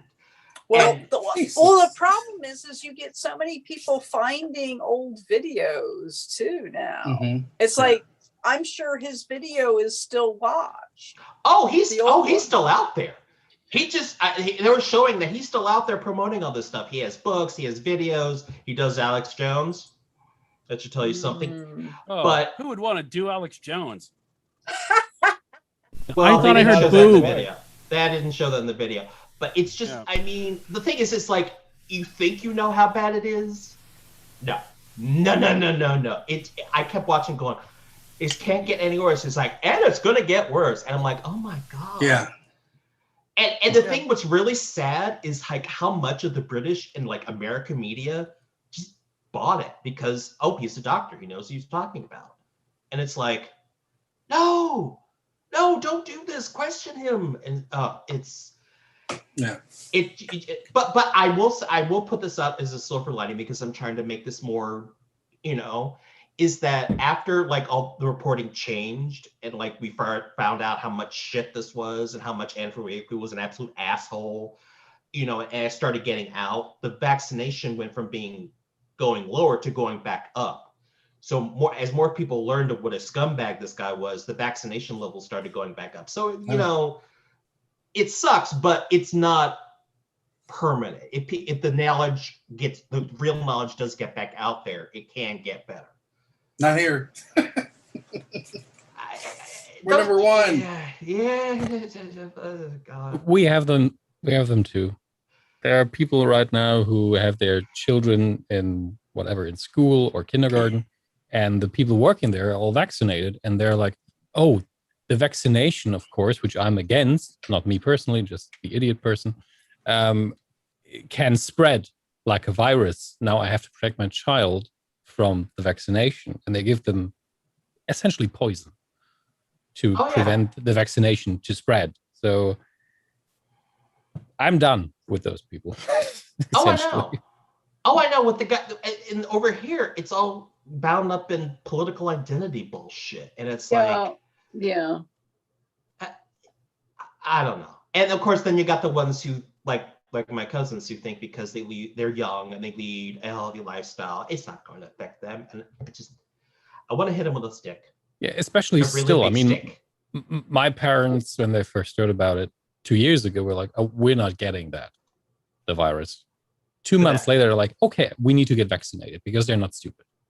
But Right. at first, you think, "Well, this is never going to reach our country or whatever. We don't go out much because we don't want to have this to be real." But after a certain point, that some sort of common sense or fear should set in. The thing that I pointed to is that it's all fun and games until grandma dies. Yeah. And then Usually. Or a kid.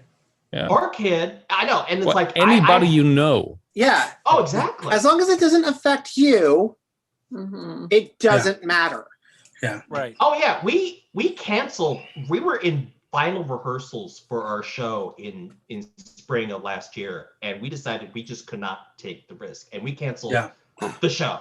And we lost a lot of money, but we have a lot of people who in the cast some people in the cast are immunocompromised. Some of our audience would probably be, but we just couldn't take the risk. So we Did said, you guys no. get the backpacks? The little theater, the things that the kids in the theater come out and spray now. Oh, God. No. Yeah. How do you think we have that kind of money, you silly man? Well, they don't either, so you know. Well, my roommate was in a production of, I don't remember what show right now, but yeah, they were in the middle. It was like the second weekend of doing a Shakespearean show that they had to close in the middle of the run. Yeah. And so they'd already, again, the investment was made, but there was nothing we could do. Oh yeah, and it's like I said, we just couldn't. Like I said, some of our cast have certain problems, so it's like we just could not, in good conscience, take that risk. But these people who are like, I'm hoping. One of the things he pointed out also is like hoping that they see people who do get vaccinated, and they don't become, they don't get taken over by the New World Order. Maybe they'll see that, okay, maybe it's safe. No, it's not Scott, but I think that because of We'll your see. beliefs that you already have been taken over, and Yeah. so it's very hard to convince someone Right, I'm not- who I is know. willing to move the line of bullshit. Yeah. I know that there's some people who are not going to be convinced no matter what. Yes. But I mean, I'm talking about those people on the fence. Well, my thing is at this point, if you're not getting vaccinated, then you basically don't care about me or my family or any of my friends getting through this in one piece. And that means that I don't care about you getting through this in one piece.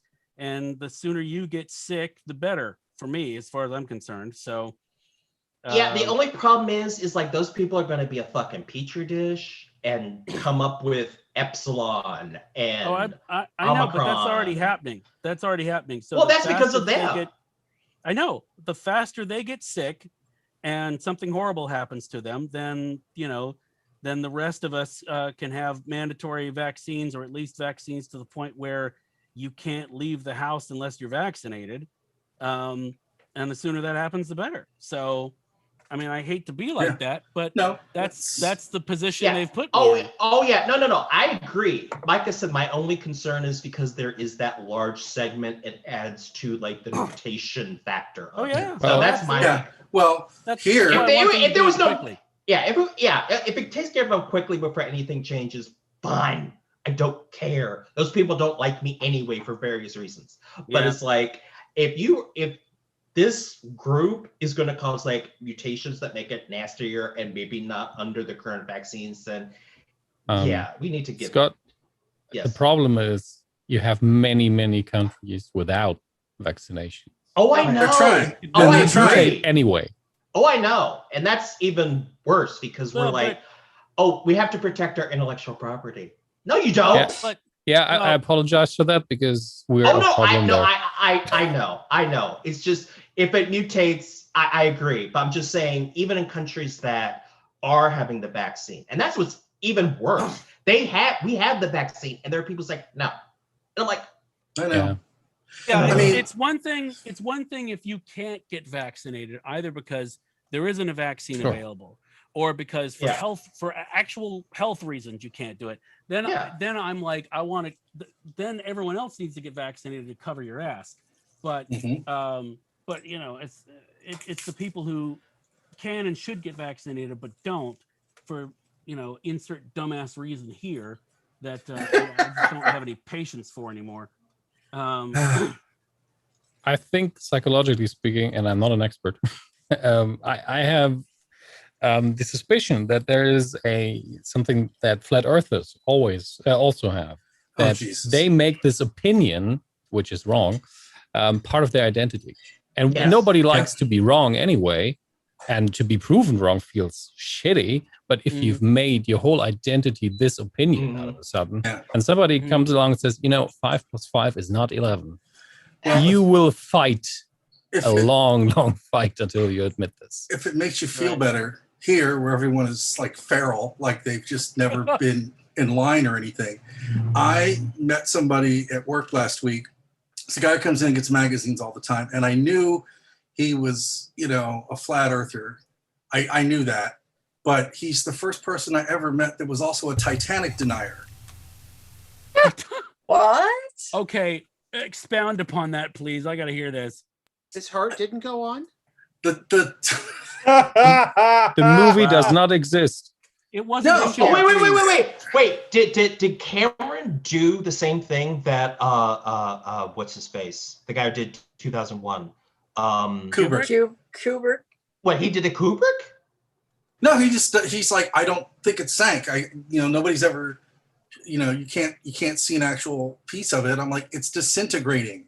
It's like, well, if it was really existed, it would still be there. The Arizona's still there. I can still see the Arizona. Why can't I see the Titanic? There are actual things that were produced for the Titanic that we have. I know. I just saw a photo. But part of it the is that it's Titanic. Yes, it was earlier today. They're filming a documentary right now about the disintegration of the Titanic, and so there were all these photos of it on the bottom of the ocean. His whole thing is that it was not a luxury liner, but it was a different boat made to look like the Titanic. So Astor and those guys could all write it off because their family's wealth increased substantially after the Titanic sank. It's like, yeah, because they're kids who fucking spent it, invested it, and they all got through the roaring 20s just fine. So Somebody really wants to believe in a conspiracy theory. It seems. Everybody That's does. amazing.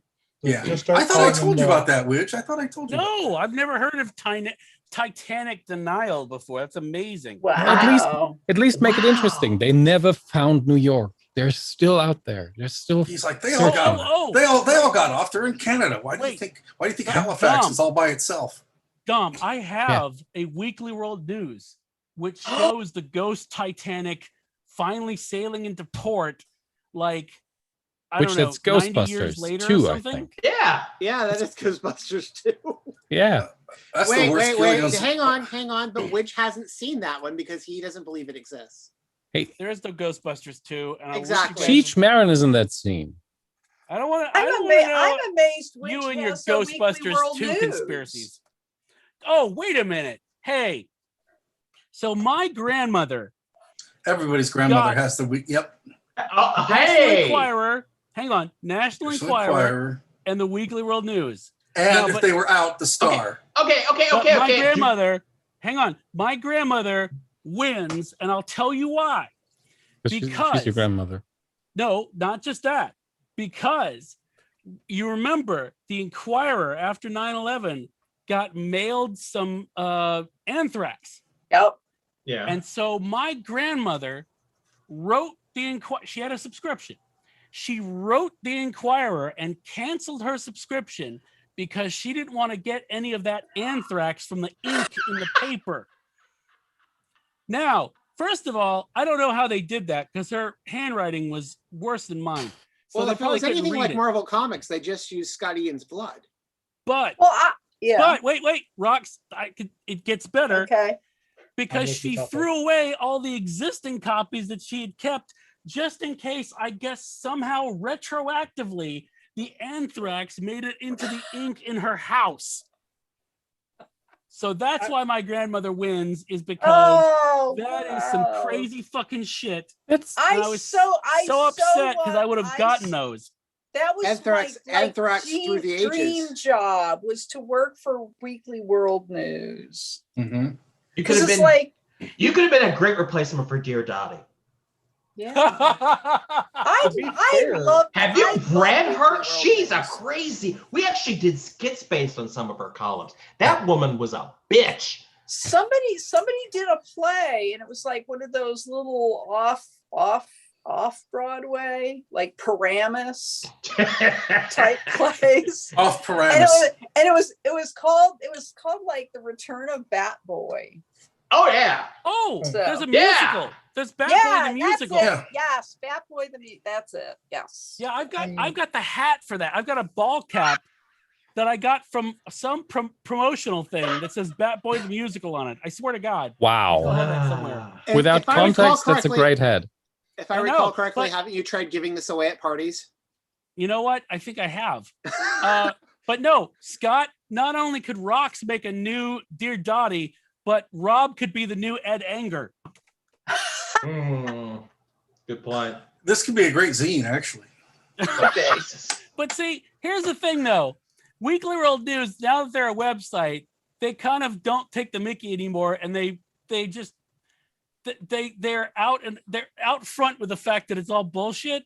And I miss the old days when they at least tried to have some modicum of, oh no, this is all real. This bullshit is real. Oh come on. Oh, that's 40 in Times. Oh, 40 in Times is great. I mean, I love it. I love 40 in Times, but I just loved Weekly World News because they tried to pass it They off tried to pass as it off. real, Yeah. Yep. and Yep. some people bought it, which was Oh, really yes. amazing. Now, before I go and feed my cat and step away for a moment, I believe I have to, by law, make this joke. So Okay. I will just say that your grandmother really shouldn't have been afraid, Widge, because in that particular era, I mean, I'm a diehard, and even I wasn't able to get Volume 8, The Threat is Real, because the label that Anthrax was reporting with had gone under. So nobody was getting Anthrax in that era. Well done. That was a Well done. very, very slow burn. Thank you. Well done. It was not Well a good done. joke, but I did feel like my cat is yelling for food, and I'm like, Well no, played. But I have to get this in before I go, and now I will step away. Daddy has to But- make but the now- Anthrax joke.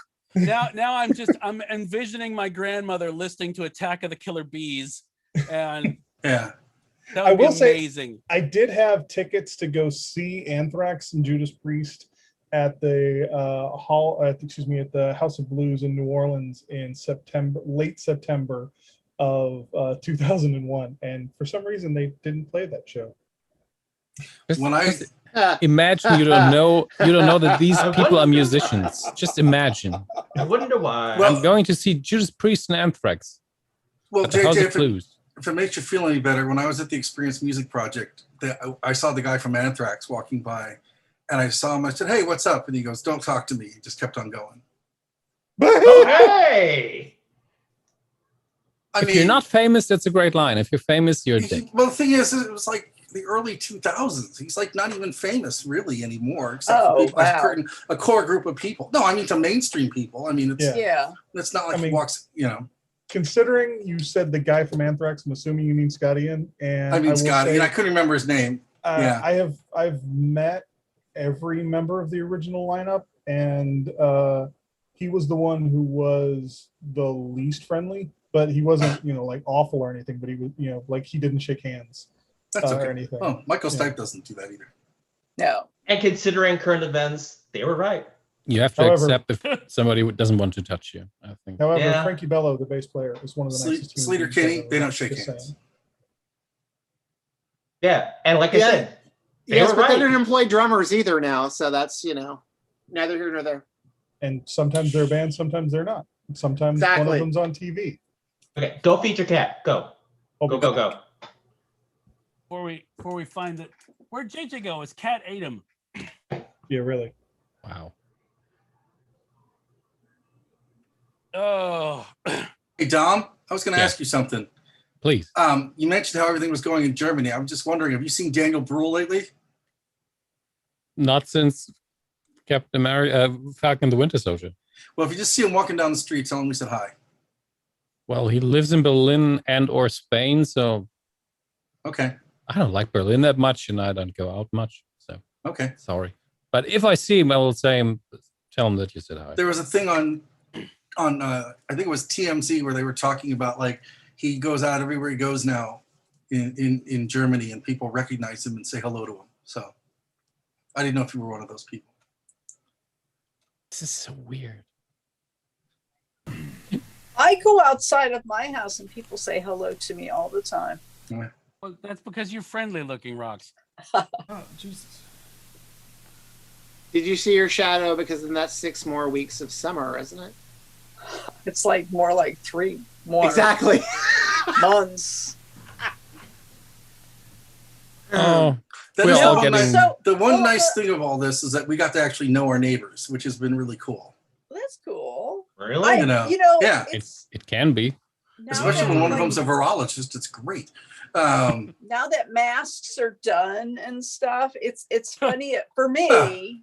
Well, For now. for now, in Florida, Mm. I was Everywhere? at, Were I they mean- ever there? Really? yeah, I was at Publix and this guy's like, "Hey, how are you?" I'm like, "Oh, hi." It's like he goes, "I live in the blue house. I see you all the time, and I know who you are, but I like- thought I'd say hi." I'm like, "Okay, It's you got like, the get blue away from me. house." Please go away. No, Don't I'm talk to me. good. No, Don't touch me. Stay 6 feet. I'm infected. So- Go away. No, We're all infected with something. I tried. done. Yeah, Yeah. infected with ill-mannered behavior. Mm. That should be. There should be a vaccine for that. Uh-oh. I know, Rob. Looking at you. Well, if you were here, Rock, you'd understand why. Oh yeah, I have, Rob. I do No, you haven't been understand. here. You haven't been here when 12% Oh, of the I've been population. there, Rob. You haven't been there when 12% of the population is like vaccinated. It's Kansas City and St. Ours- Louis, and the rest of you are all like just, Ours is like 34 in Oh, that- in Jacksonville. God, I'd pray for 34. I'm not sure what it is in Tallahassee. They haven't but shut down Branson at all during the This entire is- time. Oh no! Wow. Oh, that's And isn't that scary. all old people? Well, Old people and Greg Brady, yeah. That's what I mean. Is this first or second jab? Your numbers. Any jab. I think Any? I think it's, what is it? Nationwide, it's I think 67% at least one. Okay. 47.9% fully vaccinated as of one Yeah. day ago. Fully vaccinated. The higher number is like at least one, but yeah. I mean, Yeah, if there's a so- way that They're going to report the higher number because it looks nicer. It's yeah. good. Well, Missouri's 39.4%, and let's see, What You is have- Georgia? we were Georgia, first. we're Georgia is- so low. 37%. Okay, And we're then- higher than I thought we were. Alabama, 33%. Oh, yeah. We talked And about then Are that. you sure that those Mississippi- numbers are real because it's Alabama? I don't know. Alabama people are very enumerate in Alabama. Arkansas is so really there's- bad. Arkansas is getting bad. What's Arkansas Florida? is 34.6%, Dumb. but Dumb, we all I can't could count say past 2. It's fine. it's basically when it comes to vaccinated people, it's 1, 2, and many. Yeah. 29.9% is Mississippi. And they're Yeah. the lowest. What's What's Florida? Florida is Drum roll, please. 46.5%. Yay. Well, it's 'cause you, have all the Really? big, you have enough big cities to make up for it. Where it's bad is Yes, it's but it's states wait, that have wait, like back 1 or up, 2 wait. big cities. how many of And those then- are gators? God, this just shows how long I've been in It Florida. doesn't I break really it out. thought. What are you? What are you doesn't break talking it out about by the species, UFF Tuffley. football team? I thought he was talking about the football team. Gators. Oh well. Sorry, I'm confused. Now, inside baseball, ignore me.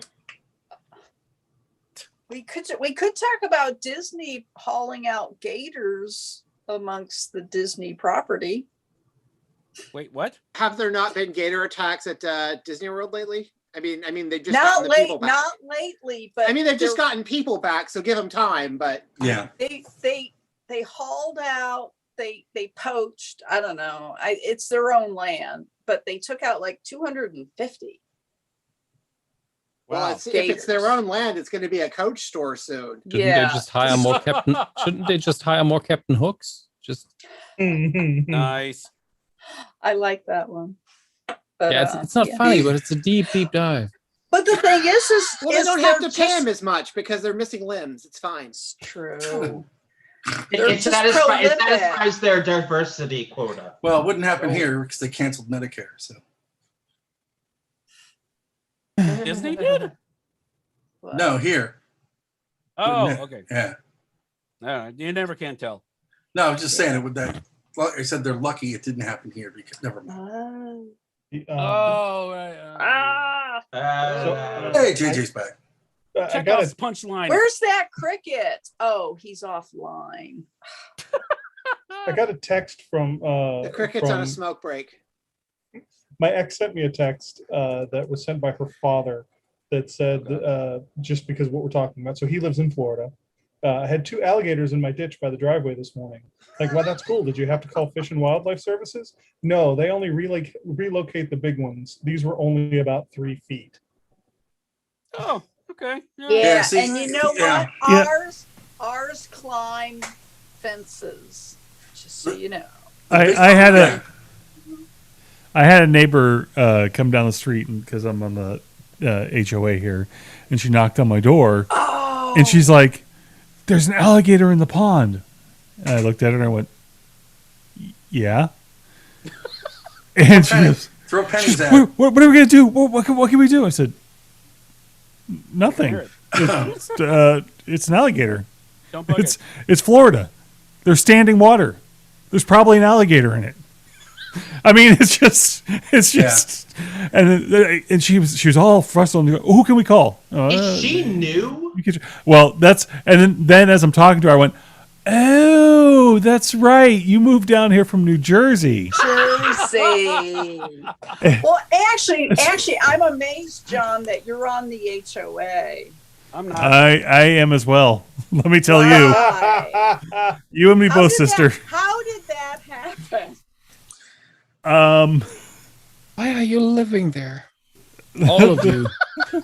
We have had bears and coyotes. Those have been the 2 big things. That's another thing about Not around especially- here. Central there's Florida is big with bears. Yeah, there's been bear sighting here in the neighborhood. Oh, we had one Don't in tell Scott. Jacksonville.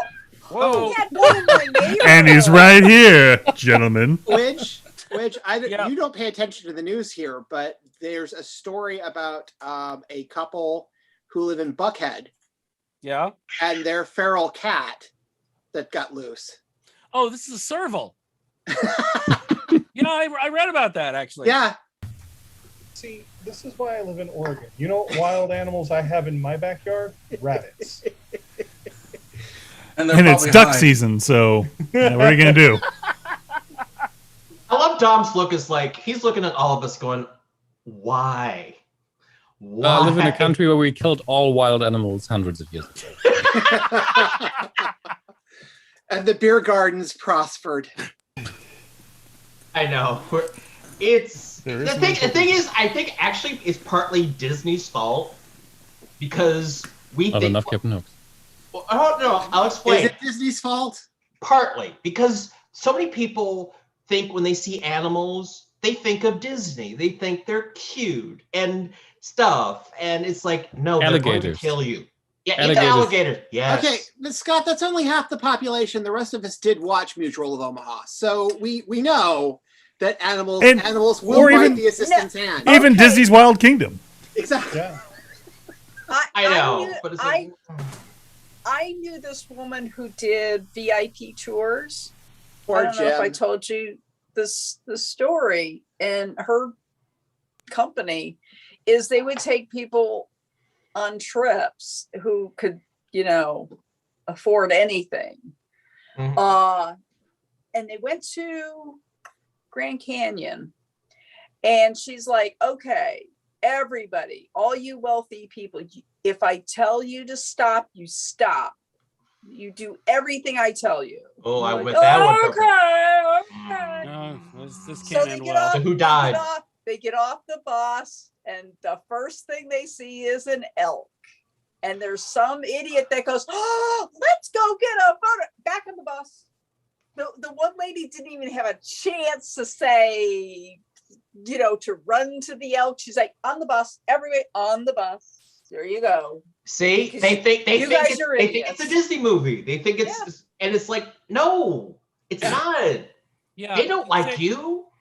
See, Rocks, they should have showed them Day of the Animals first, Oh yeah. just to prep them. No, Yeah. what was the one where the guy tried to befriend bears? Or what was that? Grizzly Man. Yeah, show us that. Pornhub.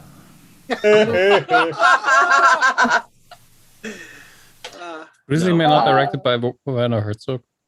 Yes. Of course. It The is. Pornhub version? That too. Maybe.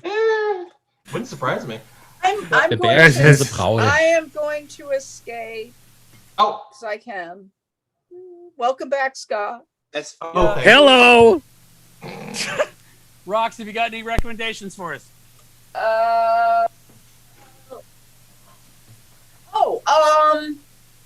So my library has it's July, so it's graphic novel month, and Nice. we're doing a book club gathering, and they chose Omaha the Cat Overture. Dancer. No, they chose Sandman Overture. Oh, nice. Okay. Okay. So that's really worth a read. It's really good. It shows how he got to the beginning of Sandman. It's really, the beginning of the full series done way Right. back in the day. The artwork is really good. What is it? I forgot who. I already returned it. So- it's J.H. Williams III. Yes. I'm looking at it right now. It's Yeah. right Oh, just shit, above your that's- head. there you go. Yeah, That's solid it's art. really That's real good. solid. yeah. Let's see what else we got. So yeah, comic book club. I have so much other stuff. Oh, I just finished Class by Paul Fussell. This was written in the 1980s. Oh, I've heard of that. It's really good. Is it the one where they compare how the higher in class you are, the smaller the fall? Yeah. So the rich, the proles, middle class. Yeah, it's very good. So it's tongue in cheek in a way, but you could see nuggets of where he actually went, oh yeah, this is the way it goes. So I'm gonna go with that. So Nice. yeah, Cool. just finished that one. Oh, and another one. So since I was on this, then I took a turn to the more serious one, and I'm going with white 400 years of white trash history, Okay. 400. and that's wow. by So Have you seen America? Well, it's that's really interesting that the narrative. So basically, covers America half of my family. was pretty much a version of Australia. It was a way that the British could get rid of the ne'er-do-wells, the wastrels, the trash. Except the funny thing is The religious nut jobs. no, the poor Scott, the people who were the vagrants in The Irish. Oh yeah, in London. yeah. It was mostly to just clear Oh, yeah. all of that out. And the thing is we had a better narrative, unlike Australia, that was like the penal colony and however they did it. Because so one aspect was 40% of Southern white men didn't own land during colonial times. 40% of white men after the Civil War didn't own land. So it's systemic. So she takes a really good outline and a travel through history of white trash and Nice. other names and stuff. So it's really good. Her name's Eisenberg. I forgot what her first name is. If you're not really keen on reading the whole thing, there's several YouTube videos of her discussing the book. So it's really good. So those are my picks. Happy ones. Ow. Be Wow. safe out there. All right. Bye, Thanks, Ross. Ross. Real hot. Bye.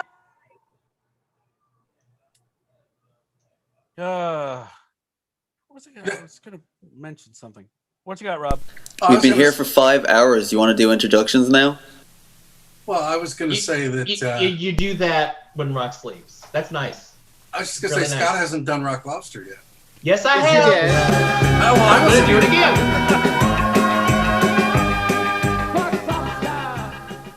Rock Lobster.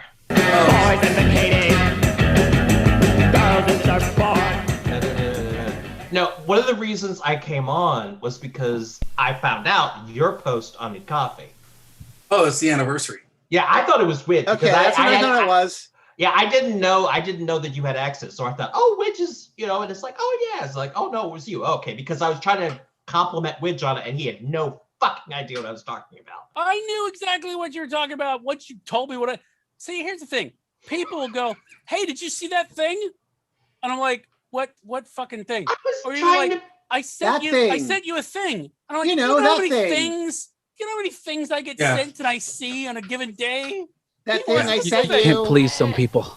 Scott, I Sometimes- sent about And sometimes we send things to. Sometimes we send things to Widge as therapy for ourselves. Like me telling Widge, "Hey, I'm not going to go see Fishbone," means please don't make me go see a concert with other people.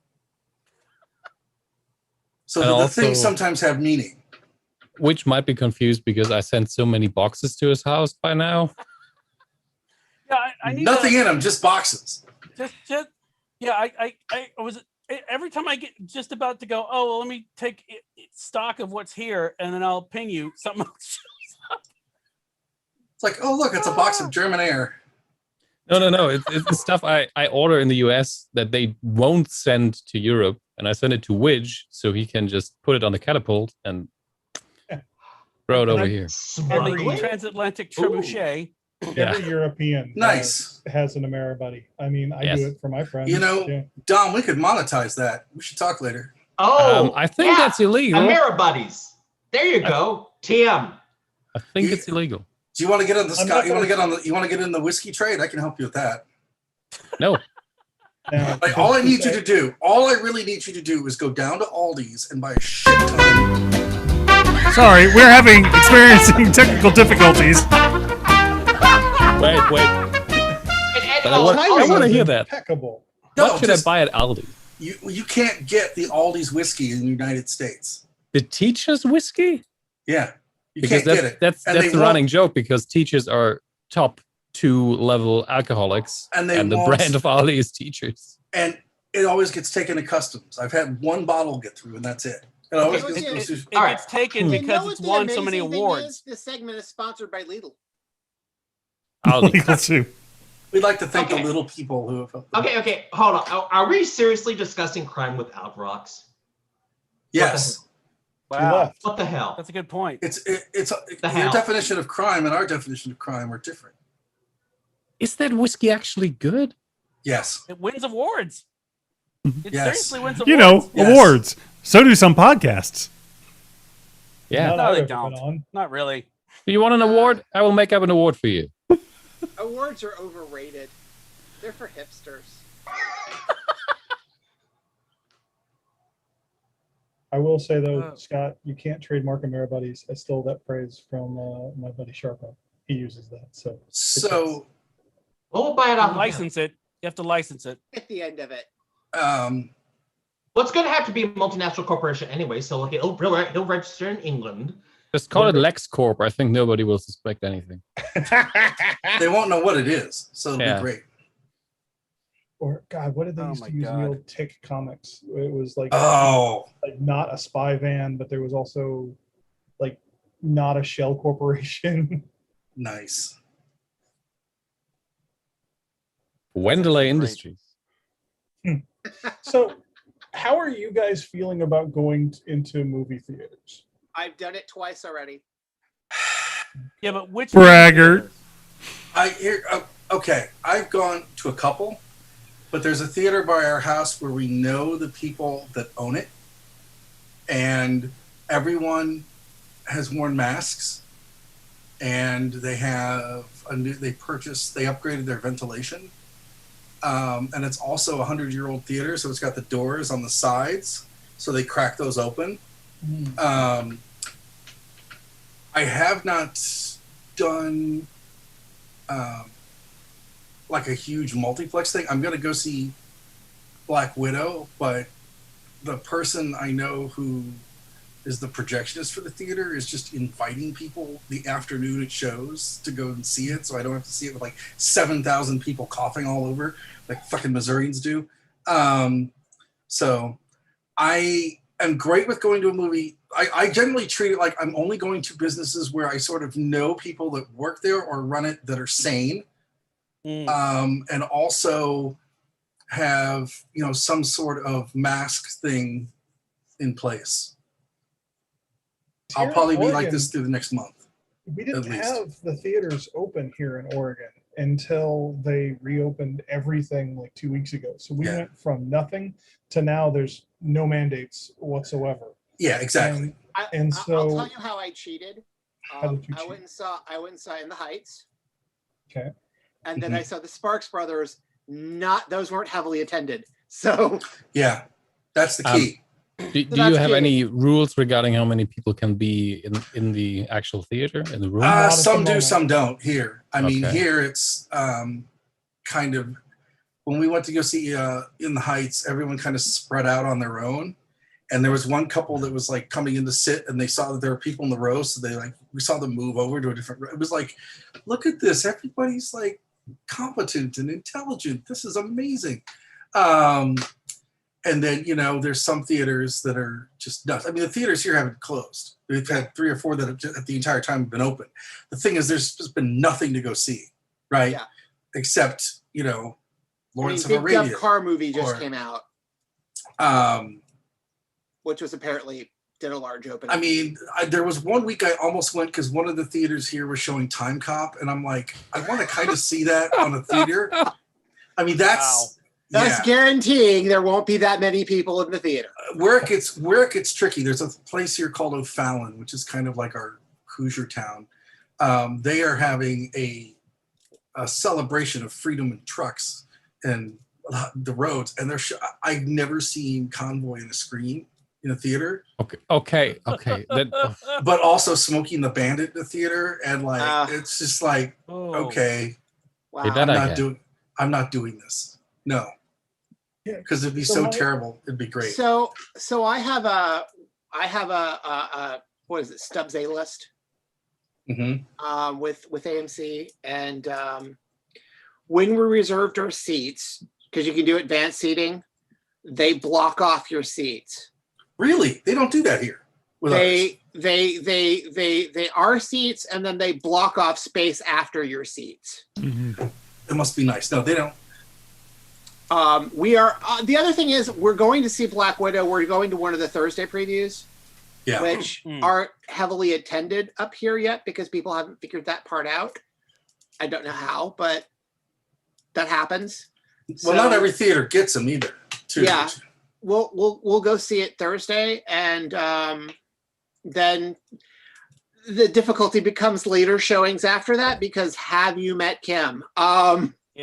Yeah. Oh. So that's gonna happen. Well, see, I'm lucky. That's that part I'm nervous about, but okay. The indie theater by us is getting Black Widow. Yeah. So it's like the theater I like to go see movies in is going to get it. So I got really lucky there. Yeah. And I went. Jan was out of town this weekend, so I went and saw A Quiet Place Part 2. How was that? It wasn't as good as the first one, but there's some really clever stuff they do with it. But I went online. They don't block out the seats, but you can see how many seats there are available at this other theater where I kind of know people at least a little bit and know they're saying. And there were 3 of us, which was great. Yeah. And everybody wore masks. Well, even some, yeah. So I think, like the AMC here, because I was looking at a couple of things for Black Widow for some people, and they're not blocking off seats. They're just like, hey, go, knock yourself out. By the I way, really wish they'd block out the seats. That'd be nice. I've seen Black Widow already. Good for you. Yeah, because it's Yeah. out over there, isn't it? Yeah. No, How it, is it's out tomorrow, but I got a press Oh. screener. Okay. Which, by the way, don't be jealous. Did It you was get it from horrible. Daniel Bruhl? Did you get it from Daniel Bruhl? Yeah, personally, delivered to my house. I mean, seriously, The quality congratulations, of the press screener is Well done. it used to be that we would maybe, or some people did, download stuff illegally that would look like crap. Now I Yep. get that crap from Disney. Oh. Officially. That makes sense. But That my makes name sense. is also very big, always in the picture as a watermark. So I Yep. get the full experience, and I'm in every scene. Yeah, Yeah, but you can brag, man. I'm in Yeah. every scene of that film. Yeah. That's I me mean, right there. There's I've been a been couple. more- I'm in more of that movie than Steven Dorff, that's for sure. I am Oh, that fucker.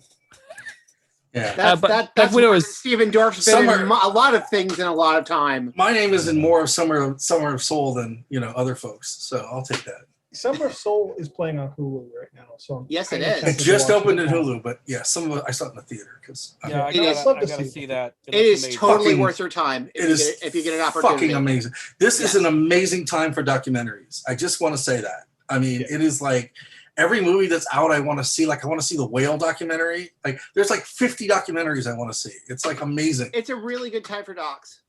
Well, Yeah. the last 10 years have been great times for dogs. Yeah. Yes, I but mean, this year especially now because they're putting out docs about stuff like that's been so marginalized. Like I never thought I'd see any of the Summer of Soul stuff ever come out. Right? I've heard I about didn't it for even know years. that was a thing, Yeah. and I'm pissed that I didn't know. I'm like, I'm how- I'm how not am I just surprised learning about this Questlove's the now? one that did it. I'm not surprised Questlove's the one that did it because he is such an archival mad fool. But Yeah. it's great. Yeah, the thing is though, like like you were saying, is everything here, because we drop mandates at the same time we open movie theaters. It's everything. There's like one or two art houses that are telling people they have to wear masks and stuff, but Go to those.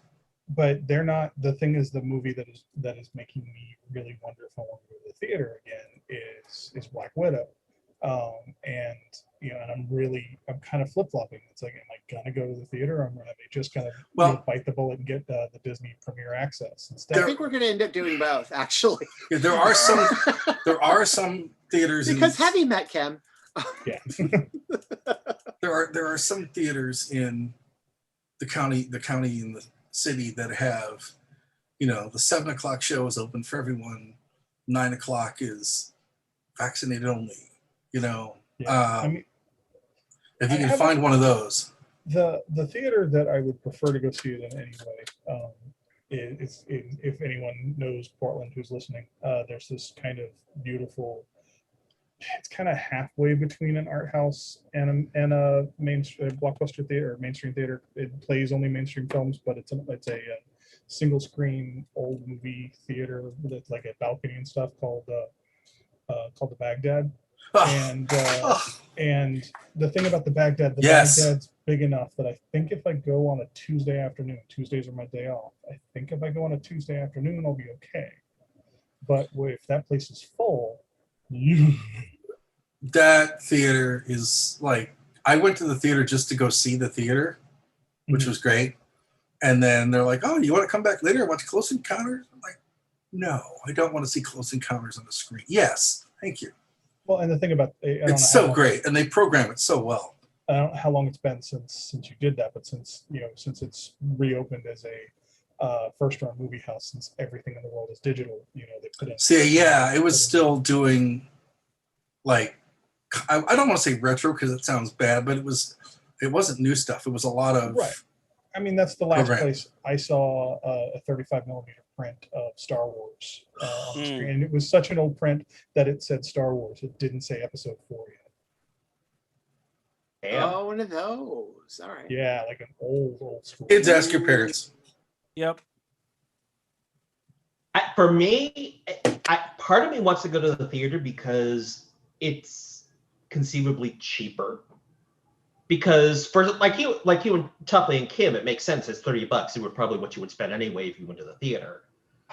But for me, if I spend $30 and it's just me, I could just go to the theater and save the money and just make sure to wear a mask. And Well, make I sure. mean, we talked to Kim about this, but there is a larger argument about particularly Marvel films, but particularly tentpole films with female protagonists that don't make money. And the reason they don't make money is because it's a female protagonist. And Kim wants to give all of these films all of her money because that's the only way you prove to people that these movies can make money is if you throw money at them. So that's her theory anyway. So yeah, I know that. Yep. We're probably going to go see it a few times in a theater, but we're also probably going to do the Disney thing.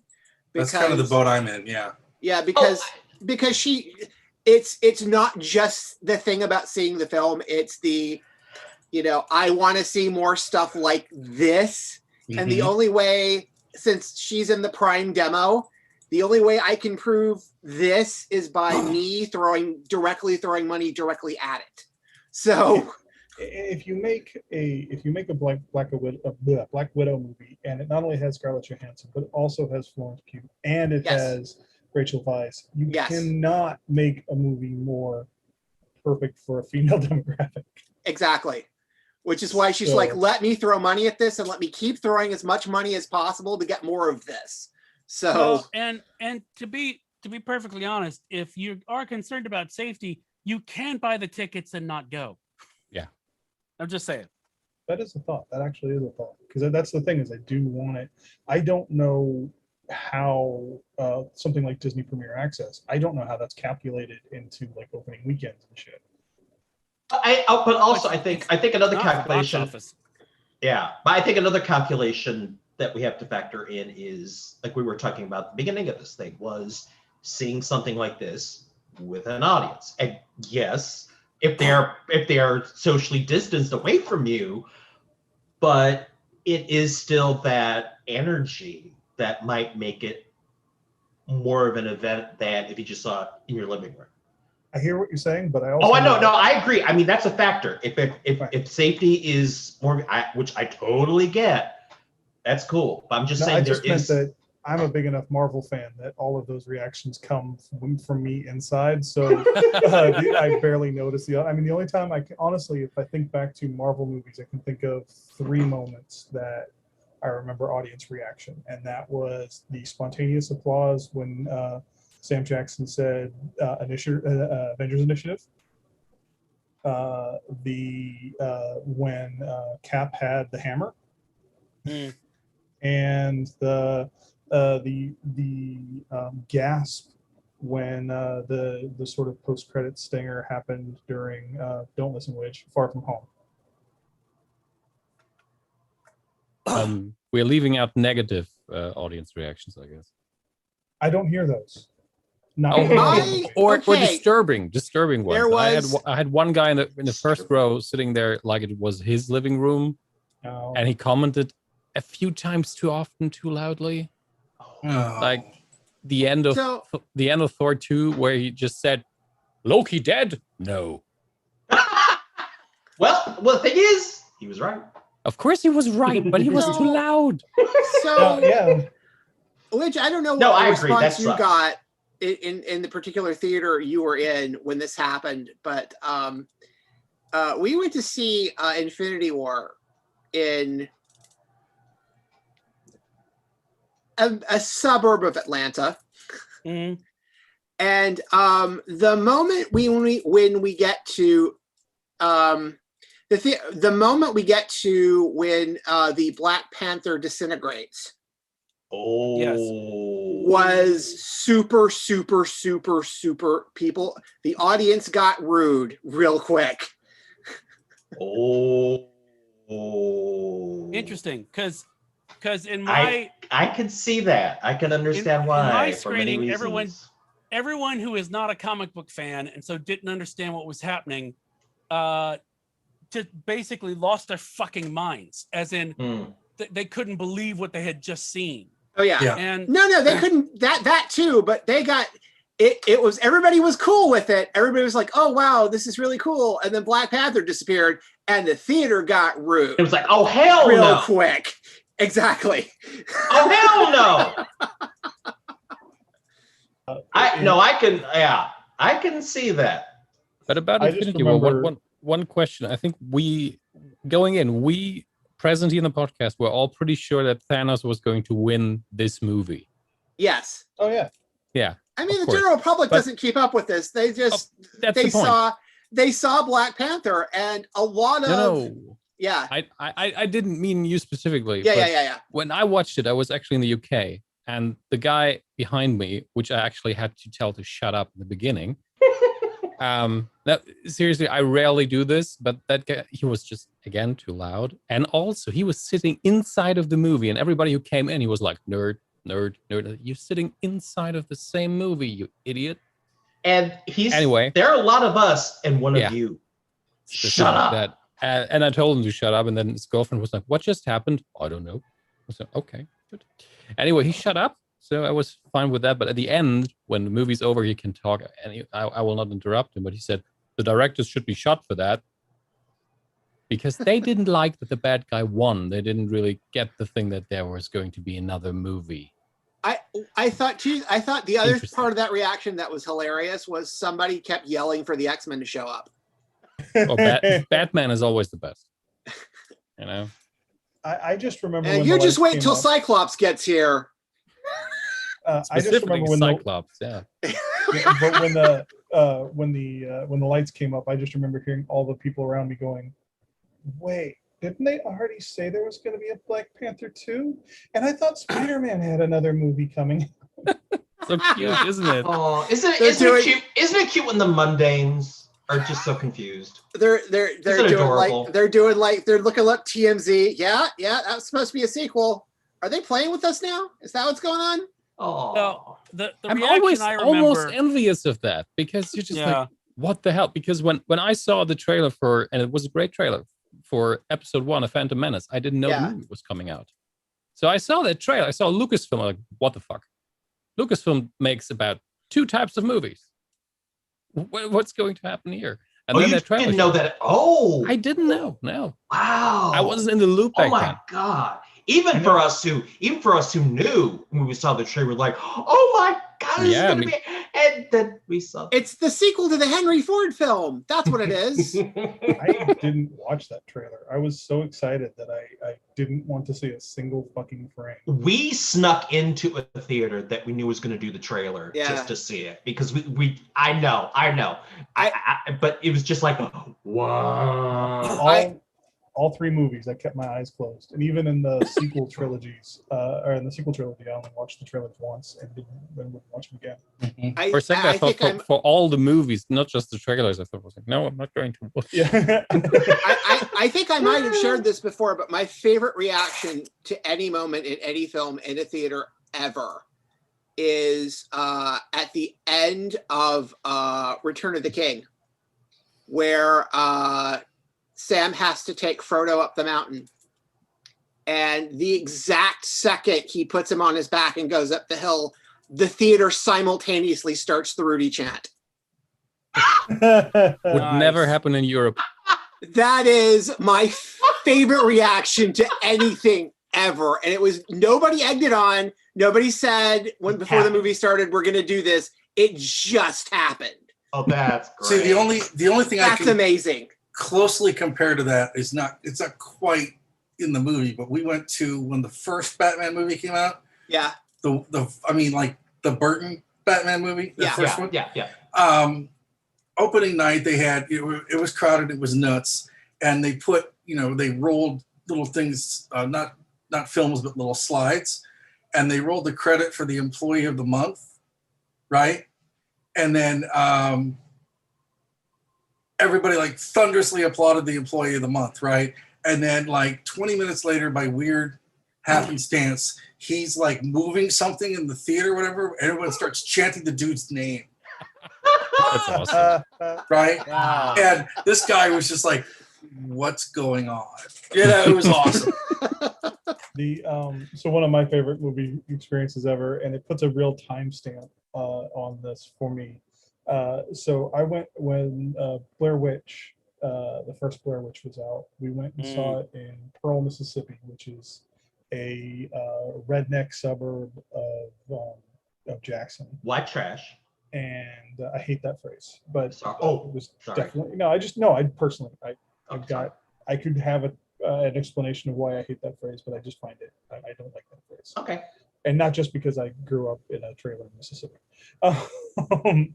But anyway, so yeah, but definitely a let's just say a less cultured area that was not ready for a film that didn't have blood and guts and jump scares.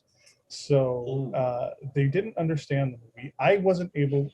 The people I went with were able to get into the film. I was not able to get into the film because they wouldn't shut the fuck up.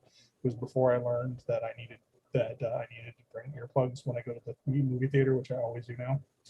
But anyway, when the movie was over, the people behind me immediately stood up and went, "That's it! You owe me a movie ticket. You're taking me to see Runaway Bride." Wow. Ouch. I just know I wasn't there personally, but a good friend of mine watched Endgame, and in the beginning, when the first time they killed Thanos, there was somebody in the audience who was so into it. He was sitting there like, and then Thor kills him, and he's like, "That's what you get." Really loudly, so that everybody could. And that's okay if you're really so into the movie. That's great. That's awesome. fine. I mean, I was telling people about I don't know if you probably weren't in yet. I was telling them about when I went to see Terminator 2. And when the scene where the orderly licks her face, everybody got ew. But when she gets the mop, the mop pole, it beats the shit out of them. When somebody was in there going, "Yeah, kick his ass, girl." So yeah, exactly. It's like that's great. That's that's appropriate if someone. But if you're just being like, I mean, it's the same as laughing out loud when you're watching a comedy. Well, When I exactly. was watching There's Something About Mary, I've never heard a German audience be so loud. In a good way. But yeah, exactly. I mean, and we were talking about, and I understand, people may still be hesitant because of COVID and all that. But like I said, there is something to being in an audience, and hopefully we get to a point where it's not. Black Widow, although I've seen it in the worst possible way, is a great movie for the big screen. I mean, I could check and compare to the trailer, so I see, oh, that's what it's supposed to look like. Okay, good. And it's going to be a Marvel movie. It's all I need to say, actually. Yeah, they've got it down. It's scary. You know what was funny? Actually, speaking of Marvel stuff, I tried to get my grandmother into WandaVision, and Okay. Because it's a great show, and it really is. Yeah. But then, how lonely were you, Scott? No, look. I'm so Wow. No. I'd already seen it. I knew it was great. I thought my grandmother. Sorry. But then I had to start explaining concepts like what Wanda was and the Vision. She's seen some Marvel stuff, but she doesn't retain it like us nerds. So I had to explain, and it's like, oh God, what have I done? And also, the other problem is she never really watched sitcoms. Oh, when wow. they were off. I mean, She had no way of referencing anything that was happening. in And the I was show. like, and I just is talking. It was like, further and further. I was like, this, no. Here, No. just watch the show you don't understand about existential dread. Have fun. No, that she'd get. That she would not have a problem with. It's about all trauma. it's the drama that she would like. I thought she would like the drama, but it's like all the So- sitcom stuff she wouldn't pick up on, and all the Marvel stuff she wouldn't pick up on. That was the thing, and it was like, So and it just was like, basically all the things that she would need to know in order to get to the part that she could understand, she didn't understand, and you were trying to get her there. I know, and I tried. And then How I lonely realized were you, Scott? it's been a long year. I think think it's been a long career for all of us. But here's the joke. Here's the joke. His grandmother actually has the Wanda collection, the Wanda omnibus from Marvel, and she's been like reading it. So she actually knows all of this. She's just playing along with him. Well, actually, what's funny is back when she was a kid, she did used to read a lot of comics, but it wasn't. She's like telling her friends that's not what really happened with the White Vision. I've got the West Coast Avengers issues. Well, see, this is the thing. This is the thing that always blew her mind about comics when I told her about like stuff now is she said back in the day, we didn't care about like keeping shit. You know, we lent it out to friends. We just, you know, we didn't treat them like sacred artifacts like a lot of nerds do now. So it's like she enjoyed them, but she didn't have that like, ooh, this is something really special thing going. So it's like years ago, we went to New York and I wanted to pick up a couple of comics I was into at the time. So we went to Midtown Comics. And just the look on her face of just all the stuff was worth it. Because it's like, it's a huge store, but it's like all this stuff. And she's like, this is all comic stuff? Because she's remembering back when she was a kid, when it was just like shit you get at the 5 and dime store. And she's seeing all this, and it's just like, wow. You know, it was funny. It's so funny sometimes with her because like I still remember this when I was a kid, when my grandfather was still alive. You know, he smoked like way too much, and occasionally she would go out. She'd buy cigarettes at like the military bases to save on taxes. But every once in a while, and one time he'd ran out, so she went to this like a convenience store to buy some. And she started losing her shit because, oh my God, these are so expensive. How they get so expensive? And my aunt was with her. It's like, Mom, when was the last time you bought just a pack of cigarettes? Like 20 years ago. And it's like, they've gone up since then. So it's like, it's weird because sometimes it's like you, especially haven't done something in a while, and then you get like all of it all at once. It's like for us, we're so used to like all the various like nerd properties, everything. So all these things sort of, but when somebody starts into it and gets everything at once, it can seem so overwhelming. Take your grandma to Hot Topic. Oh man. Oh God. Wow.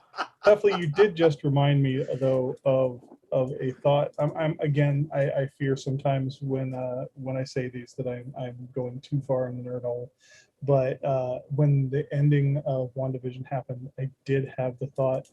So if that coin op Captain America and the Avengers video game was out, I finally wouldn't have to explain to my non-nerd friends why Vision was white.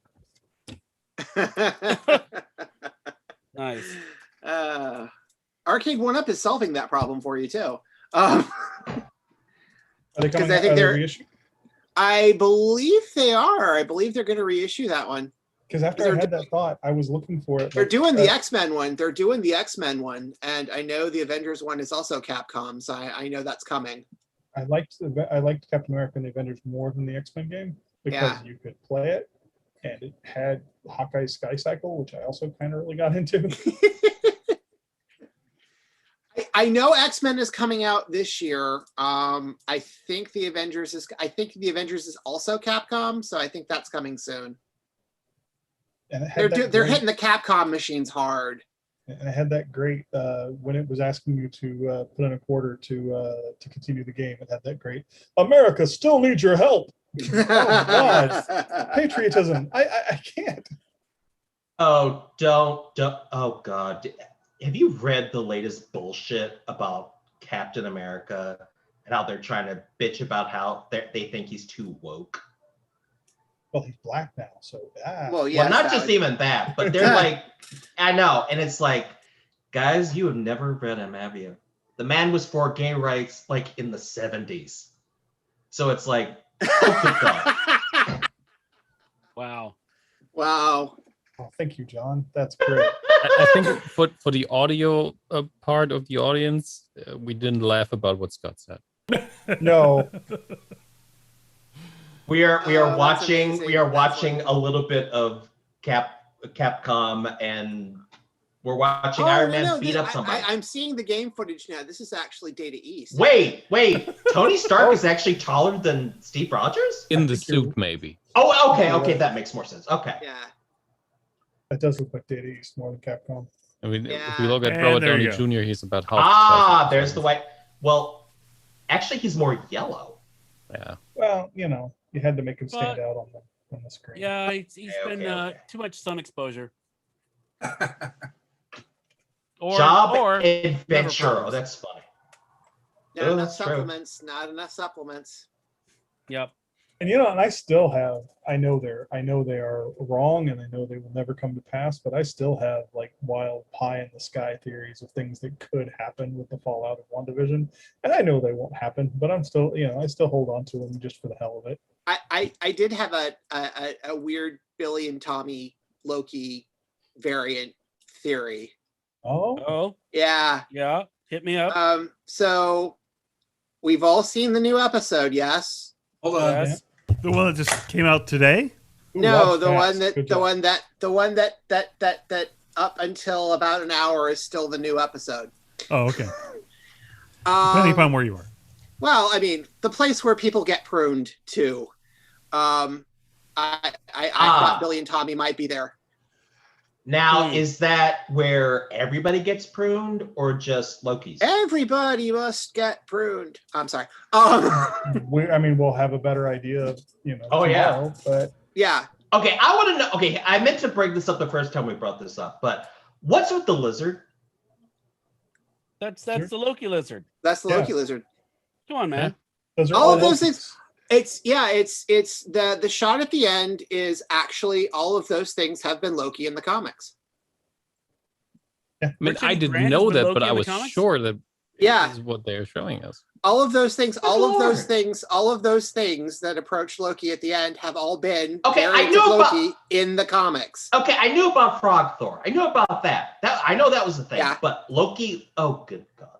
Yes, Loki's been a Loki- lot of things. Loki's been a tree. Loki's been a fish. I mean, Yeah. Loki when comics Loki was introduced, he was a tree.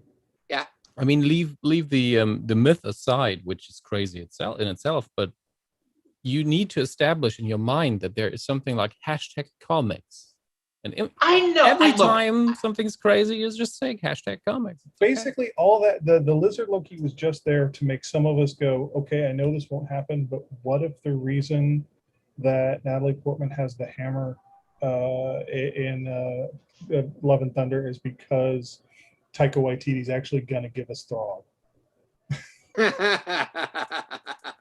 I can't think of anything that would make me happier. Where does the hammer come from? Is the interesting question, I think. It somehow magically gets a smaller hammer when he's.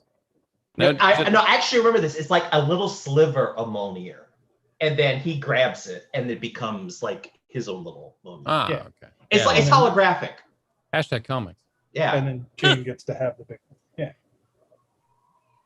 I wonder if they ever are going to introduce these weird gloves that I read about in one issue. I don't even know which comic, which makes it possible for anybody to wield Mjolnir. Oh, I hope not. You. Yeah, it was always stupid, but they Yeah. exist.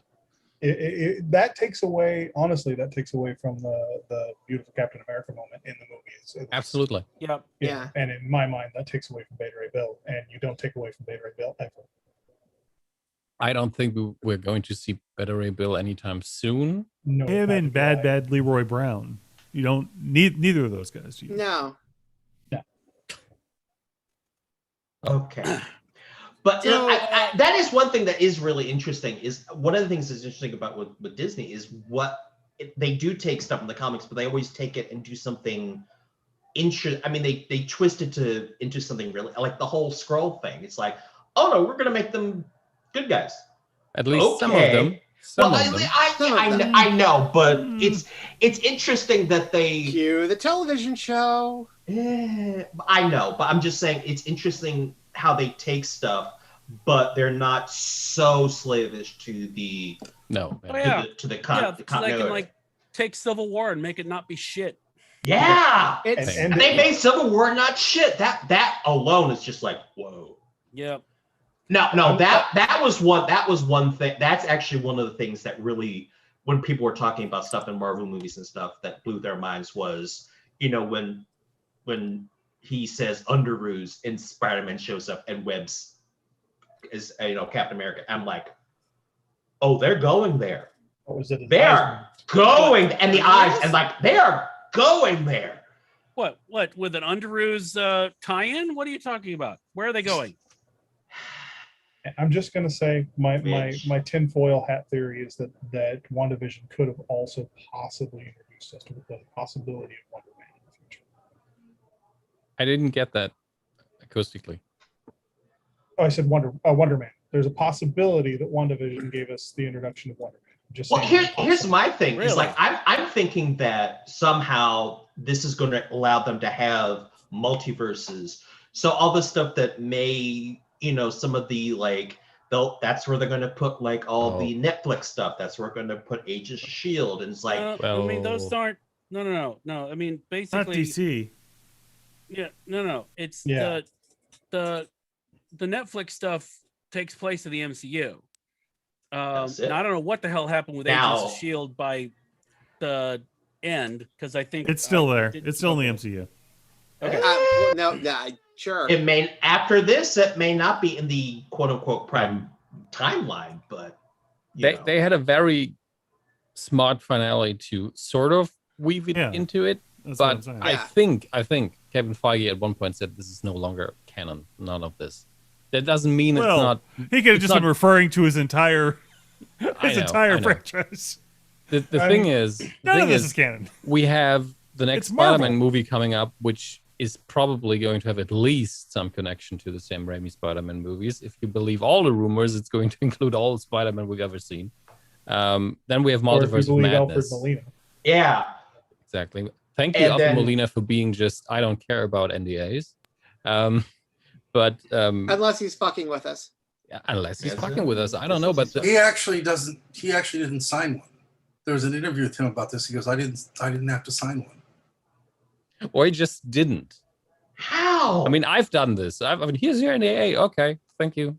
And they never asked for it, so I just never signed it. It's kind of that happens. I mean, in my case, small stuff, nobody cares. Remember Kevin Empire, Smith with the Prince thing, where he just talked about the Prince experience on stage because he never signed that NDA and he was just free to talk for about Empire, all the Star Wars people had to sign NDAs, but no one thought about making Prowse sign one. Yeah. Well, the other part of it is, we don't know how much Molina is actually in it, so he may not have been in enough to A, warrant an NDA, or B, he wasn't actually in scenes with anybody else. Okay, Tough. He still could be fucking with us. Well, hang on. He could still be fucking with it, but let me just say that if you come within like an area code of a Marvel production, you're signing an NDA. So if he actually was in on it, he signed an NDA. Okay. Yeah. I've signed. The mouse does not fuck around. Yeah, I've signed a Marvel NDA, so I was involved less than Alfred Molina. Let's put it that way. It's like I can't think of the actor's name right now. Michael Gambon. It's Steven Seagal. The dude John from Breaking Bad and The Mandalorian. Eric Bryan Cranston. Oh, I know you're talking about. Oh, shit. What is his name? Moff Gideon. But he also can't keep his mouth shut and just loves to. Esposito? Yeah, because he's the one that, like, back when Bill Esposito? When everything Yes. Hockey player? Yeah, the hockey player. Yeah. Oh, so when everything ball. was like nailed down on Mandalorian, he was the one who was like, "Yeah, we're gonna have full-on Beskar versus lightsaber action in this season." And people were like, "Wait, lightsaber? Lightsaber? Jedi coming in? Huh? What?" And then you could see like the Disney lawyers coming down like Dementors saying, "But they didn't. He just kept doing it." Wow. He gave away a lot about this. Wow. Have you seen? I don't know if you've seen any of the interviews he's done in connection with Far Cry 6, but he's doing that. He's spoiling other things with his Far Cry interviews. And it's with him. It always sounds very joyous. It just sounds like he likes talking about what he does and just doesn't really, think about the modern state of I'm not allowed to talk about it, because God knows if you've seen any like interviews with I just saw an interview with Andrew Garfield recently, and he's saying I'm not in the film, but he, if you want to believe that he's talking circles, he's not coming out 100% with that he's saying like they haven't called me, nobody's talked to me, I haven't talked to anybody from the film, but he's actually not saying the words I am not in that movie. It reminds me of something that they pull in the British Parliament all the time. It's like when they're asked in Parliament, they're not allowed to lie, essentially. And when they're asked, have you read that article by so-and-so? And they say, no, they have somebody else read it to them. So they haven't lied. Oh, that's cute. Yeah, that's cute. And that's precisely the stuff that I would do. But Alfred Molina, my gut tells me, or he wants to tell me, it's Alfred Molina. He just doesn't give a fuck. He's like, I ate a bug in Raiders. I don't give a fuck. I hope he's, part of it. I hope too he's is, like that.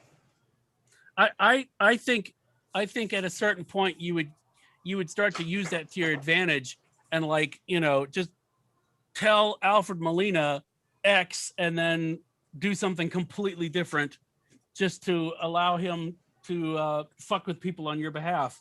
Yeah, like what they did with Tom Holland. You don't get a script. You just show up and we just... You mean like what they did in WandaVision, where they always had like Emma Caulfield around yellow and everybody was assuming that she'd be like one of the characters, but she's just a regular person. Well, yes, but they admitted they were fucking with people when they did that. Well, when that happened, if you watch the making of thing, they're actually talking about how many, not specifically how many things they did to fuck with people, but they basically said we did a lot of things to fuck with people intentionally. Well, but they also said with her specifically that they didn't the oral history that got published in not Rolling Stone, where was it? Anyway, it was a really great article where they talked to everybody, and they said specifically with her, oh shit, people think she's somebody. And I don't think they discouraged it, but I don't think they necessarily planned it from the get-go. But well, in the making of, they're talking about, and they didn't mention her specifically, but they mentioned we put a couple of things in there to make people. Oh, I'm sure. Yeah. Well, she's not a revenge demon. What? Yeah, and that's the thing is there's when you cast somebody with that kind of nerd cred, you expect them to be somebody. Somebody. In the... Well, that's part of the thing too, is that I think you have to do that. It's like I remember, I don't know if it was season 1, season 2 of The Blacklist when I was still watching it, when I still thought it was going to be the James Spader revenge show, and then I could have watched that for 15 seasons, but it stopped being that. But basically, there was a thing where like the big bad, I think his name was Berlin, and you didn't know who it was. They didn't know what he looked like or anything like that. And the two people it could have been were, well, it's either somebody we don't know who it is or Peter Stormare. And I'm like, okay, it's obviously Peter Stormare. You cast Peter Stormare, okay? But the trick would be Berlin is the guy you don't know, and Peter Stormare is there just to fuck with you, so that you think, oh, it's obviously Peter Stormare. No, it's not. Haha, we fooled you. This character actor you've never seen before is now the big bad. That is the way to do it. But of course they didn't, and that was one of the reasons I got bored. So they basically pulled a Chekhov's gun, and you wish it did like that curving thing from Dead or Alive? The one with Angelina Jolie? What? Wanted. Thank you. Wanted. They did that curved bullet thing. But it went straight. Yeah, it went straight when you were hoping for basically they pulled a boner when you wanted a Quicksilver. But we should probably shamble towards recommendations because it is getting late. Well, the sun is coming up. Yeah. Yeah. I can go. Marvel's taught us anything. We need to be okay with that. The storm is bearing down on me. Yeah, that's true. Yeah, good luck. God. Oh, that's right. God. Level 1 though, right? So that's at least better than a level 7. So I no. Before we get that, you gonna be okay? Who, me? Yeah, you. Yeah. Okay. I'm just Florida. He's about to get a Yeah. Stanley Cup. He's fine. He's giddy. Yeah. Storm lives next door. Ken- He's fine. I'm just showing Category 1 is just a Wednesday around here. Yeah. Okay.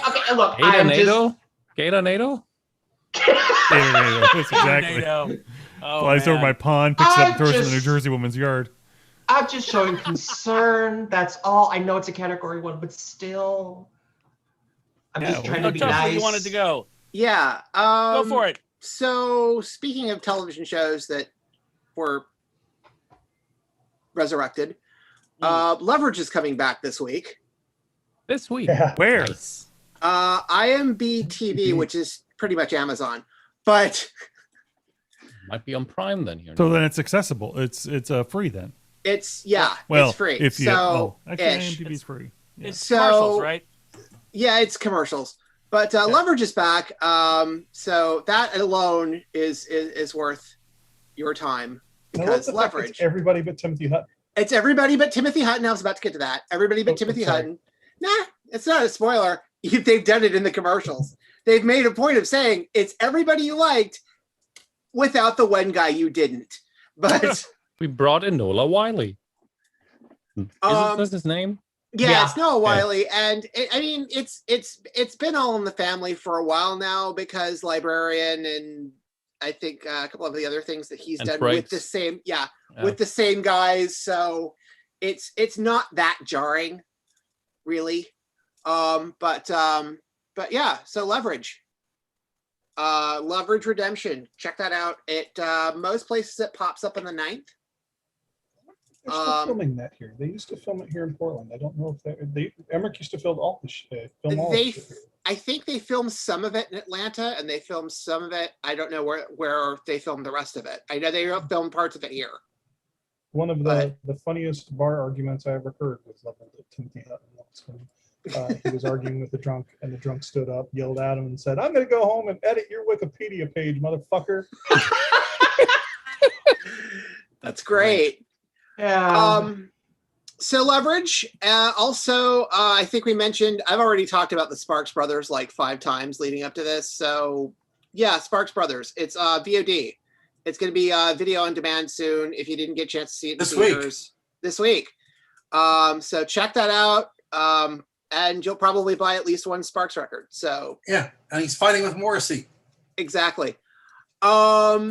And then I would also recommend Summer of Soul, which is if it's not in theaters near you now, Streaming on Hulu now. you can get it on Hulu. So check that out. And I don't think I mentioned this the last time, but Blue Weekend from Wolf Alice, the new Wolf Alice record, is pretty killer. So check that out. How would you recommend a Sparks documentary for somebody who doesn't know shit about Sparks? Because first of all, I would say if you like Edgar Wright, yeah.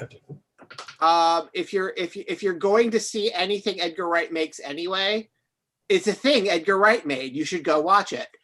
But it's really entertaining. It's really funny. If you don't know anything about the band, it's not going to give you like deep like emotional insight, but it's really entertaining. It's a really fun, entertaining documentary, and I haven't seen a lot of fun, entertaining documentaries. They do a really great job of not making it surface heavy, and they got enough broad. The thing they did that was smart is they got a ton of cameos from lots of different people. So even if, like, I don't know if I like Sparks or not, well, Neil Gaiman likes Sparks, I'm going to listen to it now. You know, they got a really good range of people to do cameos and talk about them in a way that works. Also, you won't get distracted because it's animated, there's puppets, it's done in lots of different styles. It's visually interesting. The clever captions. Clever captions are great. And there's a lot of sight gags. There's an amazing number of sight gags for a documentary. And you don't need to know that much about Sparks to go into it and like it. I saw the trailer and wanted to watch it. So. Yeah. And Jane Whelan's in it. So. Oh, cool. But yeah, with the Edgar Wrightness of it, I figured it was probably going to be a well put together film no matter what. Yeah. I just don't know shit about the band. That's they're even one of better. those things that It's that not I- a requirement. they're just one of those bands that I could never remember who they were. Neither can they.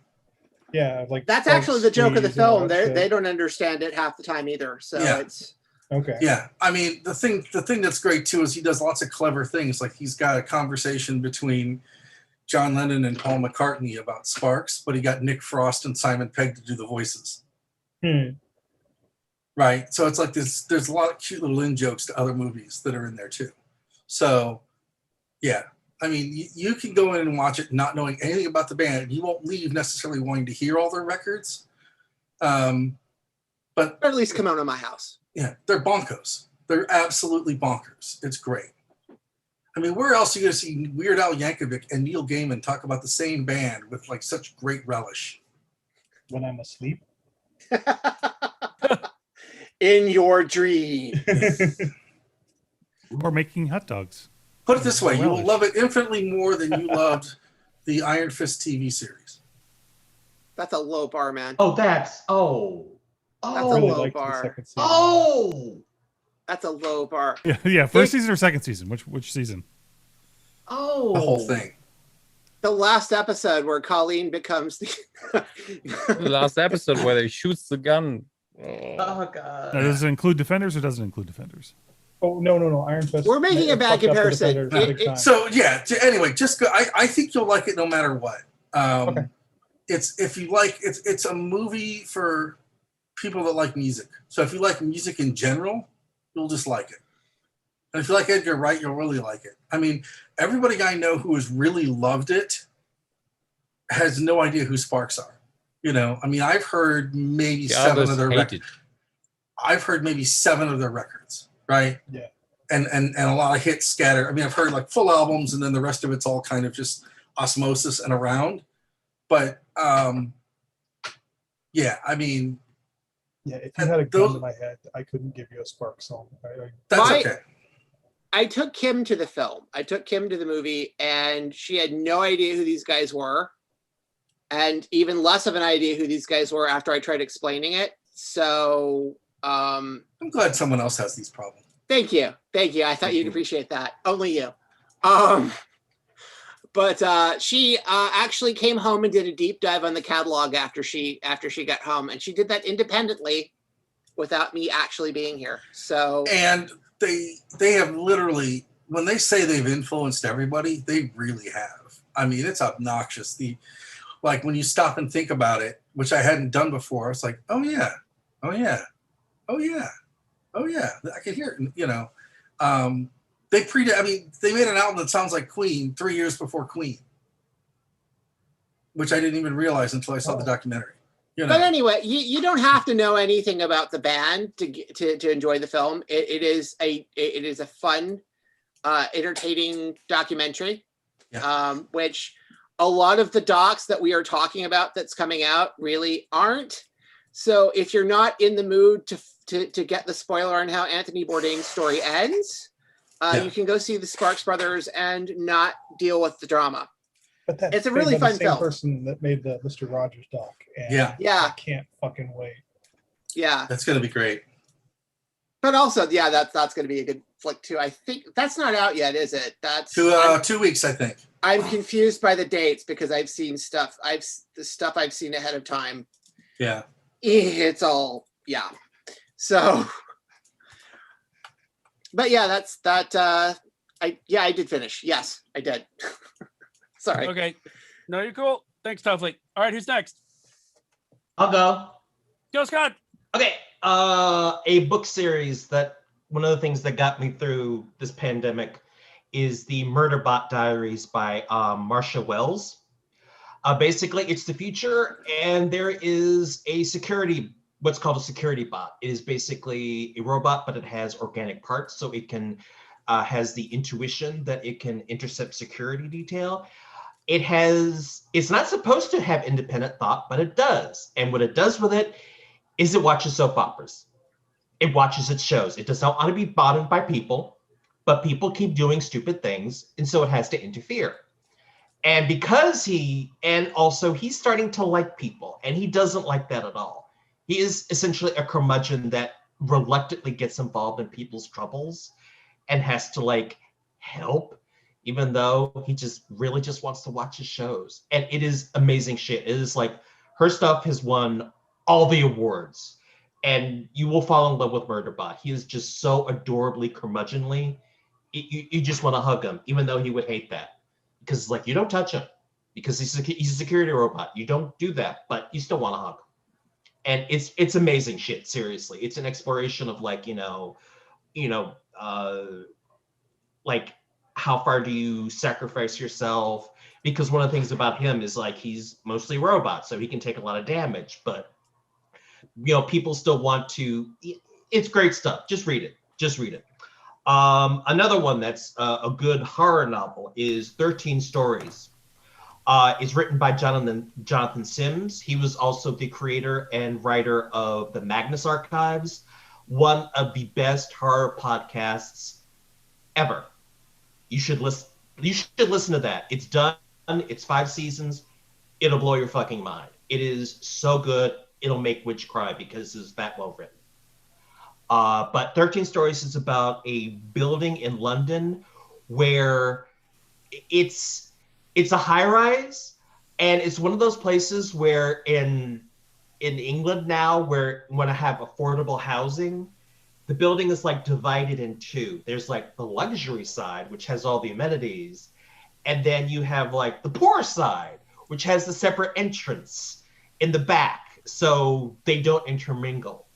But the residents in both the poor and the rich side start getting encounters with the supernatural that seem to relate to the building itself, its mysterious owner.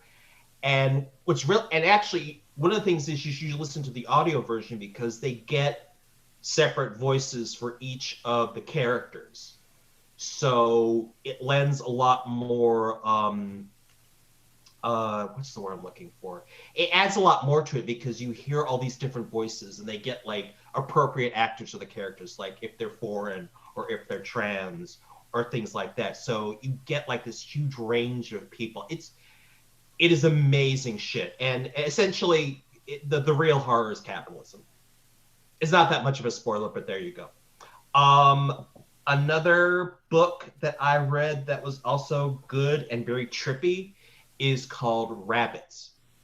It's also based on a podcast. Essentially what there is there's a mysterious game that people just sort of colloquially called Rabbits. It is the ultimate, almost like a scavenger hunt, but people who play it sometimes get killed. No one really knows. You're not supposed to talk about it, so it's very mysterious. Clues just appear out of nowhere, and it seems like people intimate that it changes reality. You win billions, you win your heart's desire, no one really knows. But a person who's been involved in it suddenly gets approached by one of the winners and says, the next iteration about this game is going to start, but it's broken. We need to fix it. And then all hell breaks loose. It is trippy as fuck.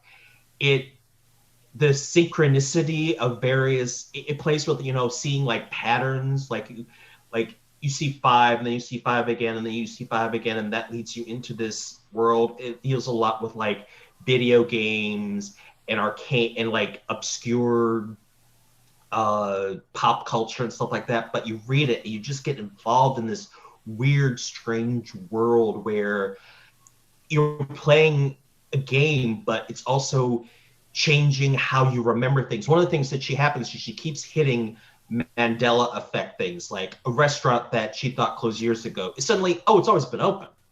And other trippy, and it keep getting worse, is like she suddenly sees like later in the book, she suddenly sees a billboard for David Bowie's latest album, even though in her mind he's been dead for several years. So it's just, it's very trippy. It's very engaging. You should definitely read it. So those are my recommendations. You ready, John? You don't have to ask. Okay. Ding dong. There you go. All right, it's thanks, been a Scott. while. That's why I wanted to ask. Yeah. He's Get the you don't want your dog fluffer. to atrophy. No. All right, who's No. next? Who's next? All right, JJ, go. I was gonna say I don't really have much, so it. so I'm in the middle right now of reading a book that I am enjoying very much. It's a horror book that's I think Polish.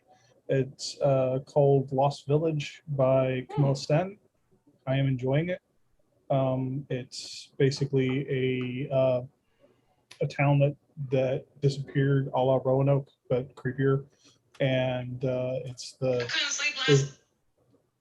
story of the like a sort of a YouTube reality show, kind of going in and trying to make a documentary of what happened, and then creepy shit happens. It's pretty good. I'm enjoying it. Cool. I also just finished what is out there of a series called Bitter Root, comic book series Bitter Root. It's by David F. Walker and Sanford Green. They're the same people that did Power Man and Iron Fist for Marvel a couple of years ago. And it is about a family in Harlem that basically takes care of people who have been possessed by hate. So it's basically white people that perform horrible things to black people get taken over by demons, and they exorcise those demons from them. And it's a very cool story, but it's also a pretty cool metaphor. And then the last thing I will say is, since we were talking about documentaries and music and stuff, I will say there is a band we spoke of earlier. This is the 40th anniversary of the band Anthrax, a band that has been actually one of my favorite bands for as long as I can remember. And they are doing a series of documentaries of their history on YouTube. And it's really been pretty interesting. They're short. Each one's like 10 minutes. And they're up to, right now, they're up into the early 2000s. So they've probably got just a couple more weeks left.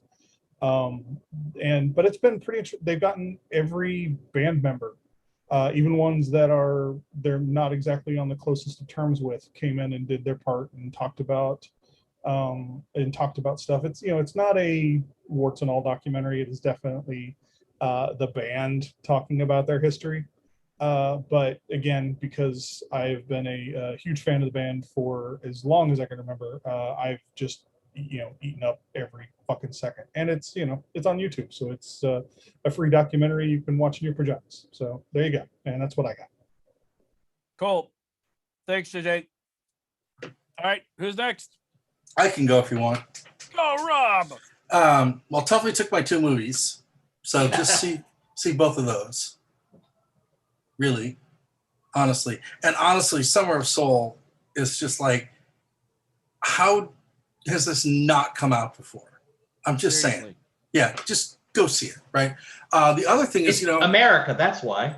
Well, I do want to say this too. I wasn't really excited about this until I saw a little bit more of the trailers. Jennifer Hudson sounds like Aretha Franklin. She does. And it's pretty scary. Didn't Aretha choose her specifically? I believe the story goes that she did, yeah. Yeah, but still, it's pretty crazy. So that's coming. The Aretha Franklin documentary is coming. So first thing I want to mention 2 friends of mine, my friend Mark and my friend Kathleen, have made a board game called Grease Lightning, Grease like the country, and it's out. You can get it on Amazon. So if you like board games and you want to Lightning, and if you want to support, hardworking, sane people that make board games, which is an art. Okay, are sane and people who make board games. There are people. There's a whole thing of burgeoning right-wing board gaming. There's the whole thing now. I see what they did there. That's clever. Yeah. So anyway, I want to recommend that.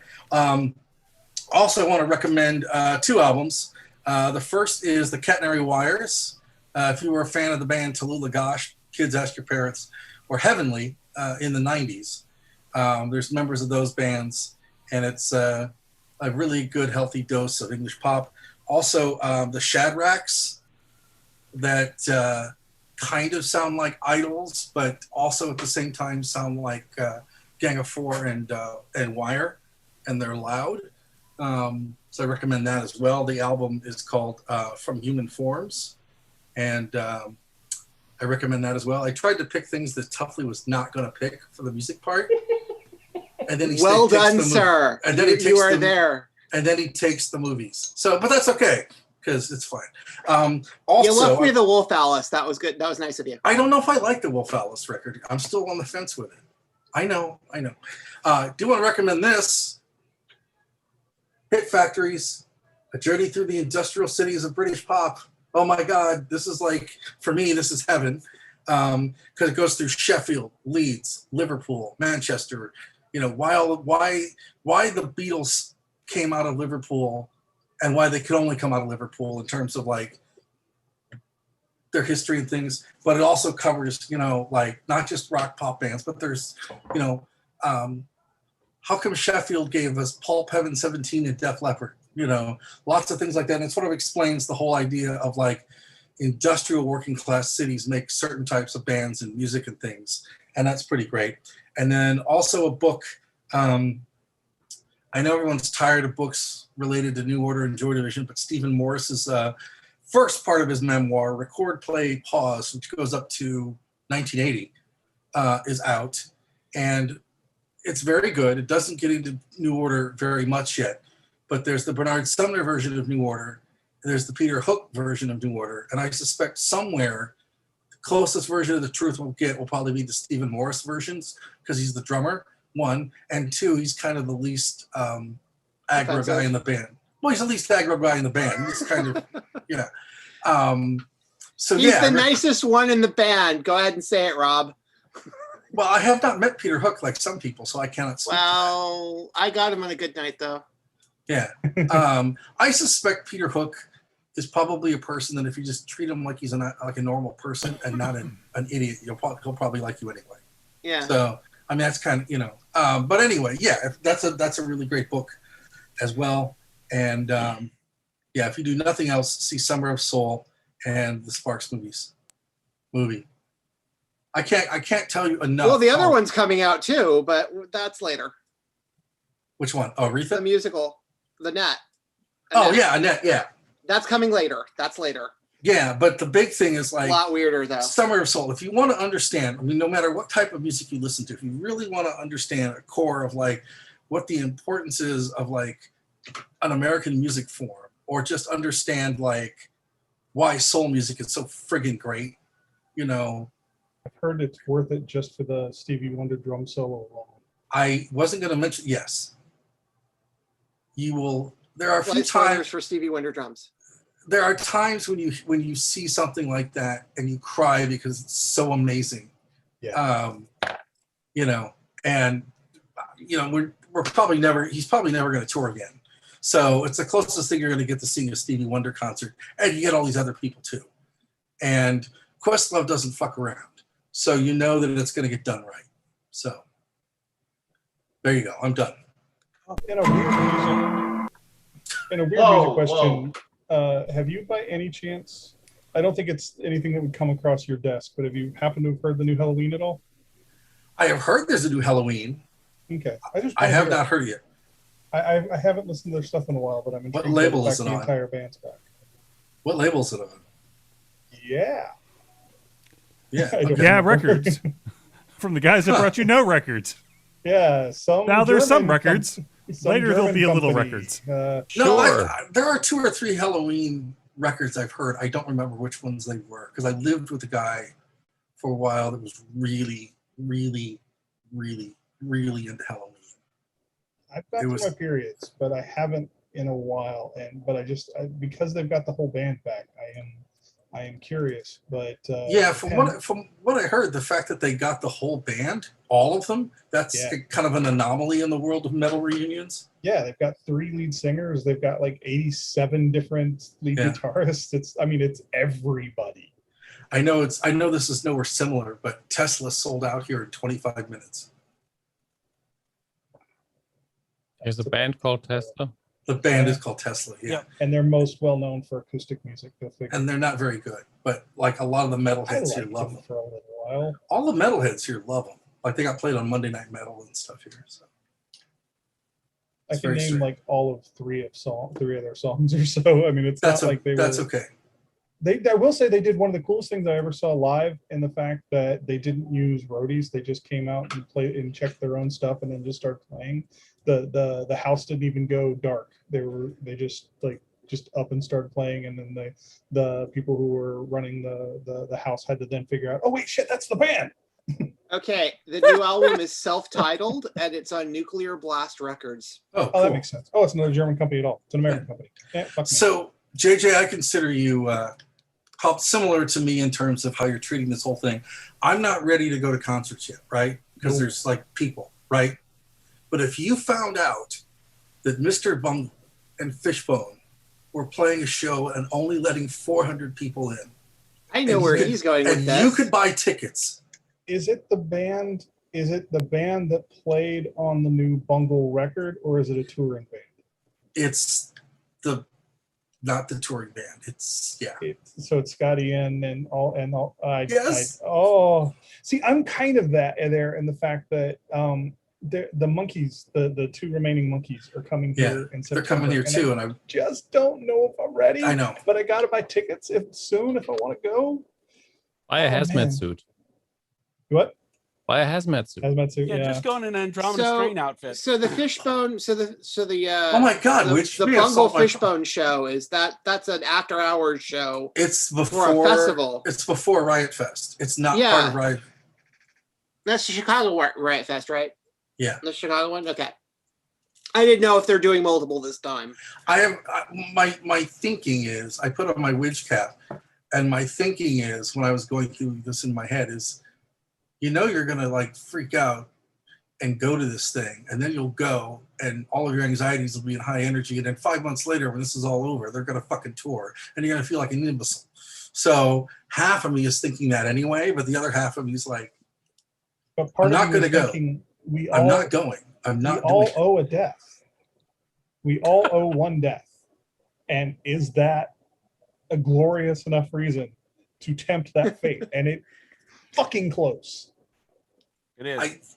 It's Fishbone. See, I would say that, except I know It's Faith all- of War is it's touring all of Europe Truth and Soul. like next year. So And then stuff after. Well, and that's the thing with me for the Monkees is this would be the only time in my life that I would ever get to see Mike Nesmith. Yeah. See, I was weighing this too. Although the last time they toured with Nesmith, I saw him, but they only played 40 minutes. The Last yang time of this is, yes, it is Mike Nesmith, right? By the way, don't buy the Mickey Dolenz record; it's horrible. But I've heard. did you really need to tell people that? yes, Okay. As soon as I heard, be and safe. wear your Just mask. to be safe. as soon as I heard I know. I really his want to do nine, that. he turned too. 9 times blue. Snappy. No. But they're playing in a place here called St. Charles where like people stopped wearing masks in like the 1820s. So it's where they have their picture of Jesus and then Charlie Daniels next to each other. So I'm like, no, I'm not going. I'm not going. Yeah, They should just have the plague symbol. it's at the Family Arena. That should be saying enough. So I mean, that's a show I'd see if it was like in an intimate theater setting or more a thing that wasn't like an arena, right? Yeah. 400. Here, the I'm not- Monkees are playing an old high school auditorium. I have so- told people to physically break my fingers if I try to buy tickets for this thing because I'm like, I'm not going to enjoy it because my anxiety is going to be so fucking off the chain that which is the reason not to go. But again, I know. it is Yeah, it is a glorious reason to tempt fate. you're a wise man. Just don't. Okay, God. sorry to bother you with my philosophical No, dilemma. No, You you're didn't fine. bother us. I'm just giving you advice. Don't. Oh, okay, Yeah, don't. He's right. Don't. yeah. We've had this conversation, Rob, and I know we've had this conversation. I have tickets for something next year, so Yeah. Next year. That's Yes. fun. yeah. I have a couple tickets for next year. Well, no, I know at least one of them. I'm excited about Godspeed. That's the one I'm really excited about. Yeah. Explosions in the Sky and Godspeed You Black Emperor. With an orchestra. All right, Dom. First of speak all, to me of recommendations. yes.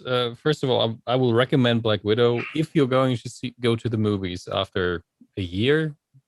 Just watch that one. It's a movie for the big screen.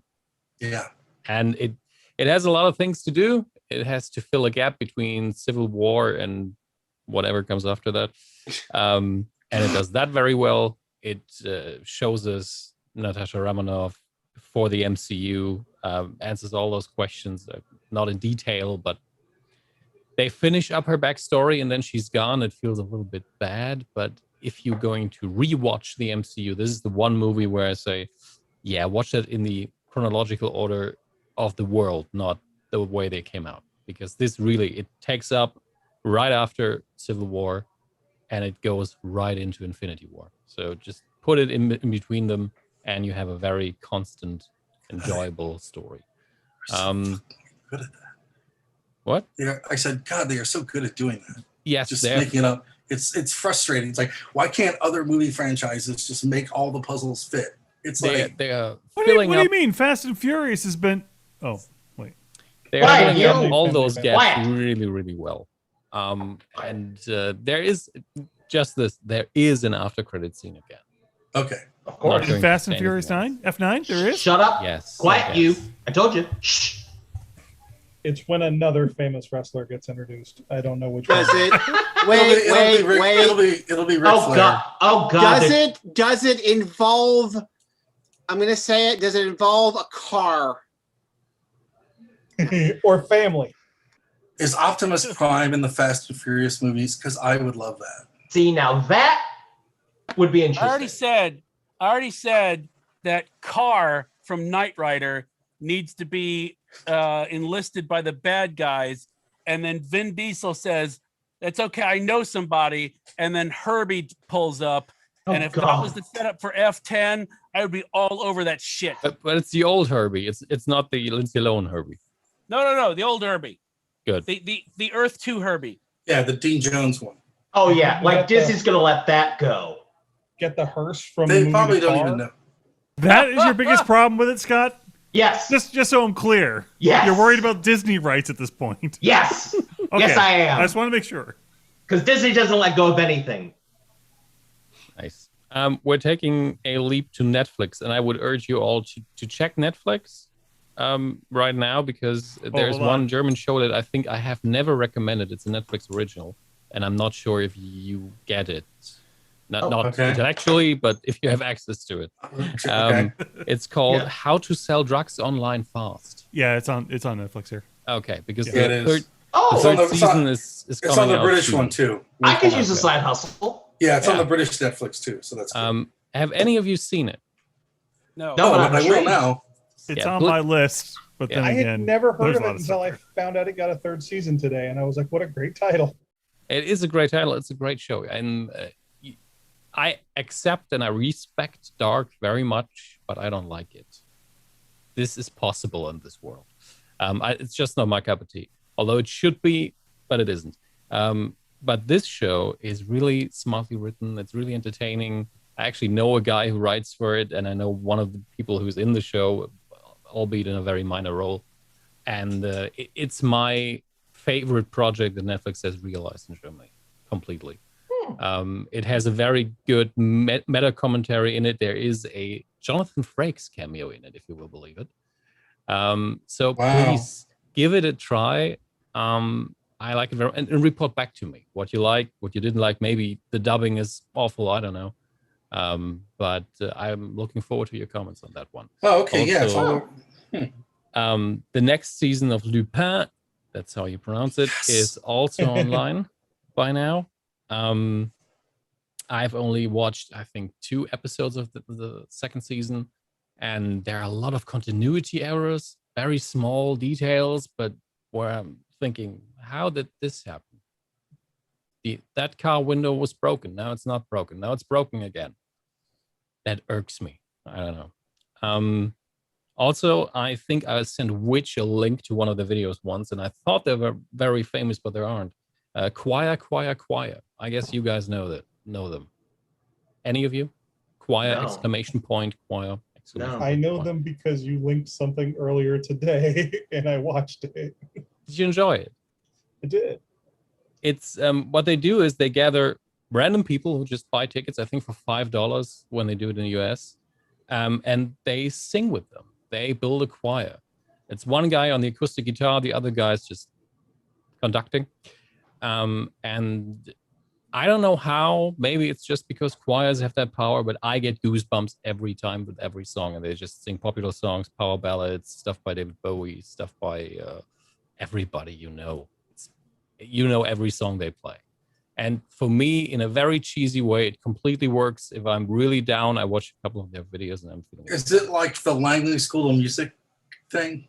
There are a lot of people who do similar stuff, but their stuff I like the most in a way, because I don't like a very professional choir, which is, I know it sounds weird, but I like it if a bunch of people who maybe are not very well at not very good singers sing together, because you get a lot of in-between notes. It sounds a little bit more raw and more emotional, I think. You've got 50 people singing the melody, or the melody, as opposed to trying to harmonize with one another. It does. It sounds big. Yeah, exactly, and it works. You know, it's what I hate the most specifically, and we have in Germany a lot of those choirs. Perfect children's voices singing together in a choir. That is horror movie material to me. While see, we have that, and we call it "It's a Small World" after all.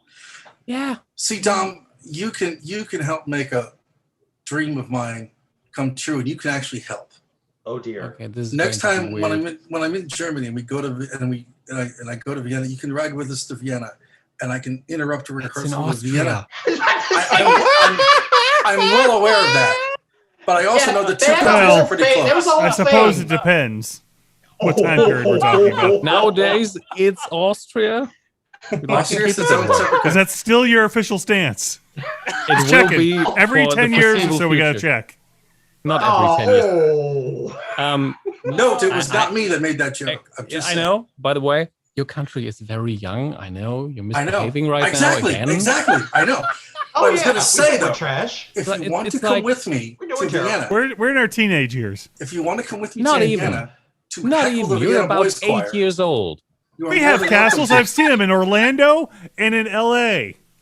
We have them. But to be fair, all of our castles are You're- modeled after you're not- Ludwig's you're castle, not which helping is your pretty case. shit. So Yeah, it is. It's not a defensible So- structure. anyway, Dom, if you want to come with me to heckle the Vienna Boys Choir, I realize it would be a trip, but if you'd like to, you can. You know, we will end up in prison. I'm an American. Nothing will happen. And also, if you are inside that choir, you are punished for life. Why would you make their lives even worse? You stand outside with a bullhorn. It'll be fine. No. Seriously. Do not start an international incident, please. Those boys don't have a good life. believe Not me. again. The Vienna Not Boys again. We Choir- don't have lawyers anymore. The .com bust happened. Yeah. Oh god. Oh god. I just There realized should be a the Vienna Boys Noise Choir where they get like Norwegian death metal, and they could call it the Vienna Noise Choir. Now that would be cool. But No, I Again, just not Germany. Yeah. But I'm realized- looking forward to your visit, nevertheless. And Well, if you're going to welcome- Austria, you are going to drive to Austria, and I will Welcome stay to in the Germany. new late night game show phenomena. look, at some Germany or point, not Germany. look, at some point, everyone that wants to get to Germany's got to go through Austria. It's just kind of how it's, Just do it in Chicago and have it The sponsored joke by you were Vienna. trying Austria- to make is if you're is to going to Germany France, as you usually Canada- go over Belgium. That's the joke you were trying to No, make. and it's I was pretty going to say Austria is to Germany as Canada is to America. No, So yeah, not at all. No, Germany isn't that insane. Were you ever one country? No. well, in the 1800s, Well, before, yes, I mean- actually, originally, yes, Yeah, And you but only lost the- front- Wait. Didn't you lose a war against Canada? the French left Canada. Now, then- Didn't you lose a war against Canada? here. God. Let's talk Lost Wars. Debatable. That was more of a divorce Oh than my a God. war, actually. But It's Oh, That interesting. doesn't- God. Anyway, At least only lost one. So Choir, pretty nice YouTube channel. Whenever you want to feel good. whenever you want to feel good. Go to Austria and watch Choir on YouTube. Was that everything? No, there were actually two more Lovecraft things that I want to recommend. One is on Kickstarter. The original Call of Cthulhu role-playing game gets a re-release. Ooh. And you can support that on Kickstarter. You can even get the original boxes reprinted and reproduced. Oh. It's actually reasonably priced. If you were into that stuff, take a look at it.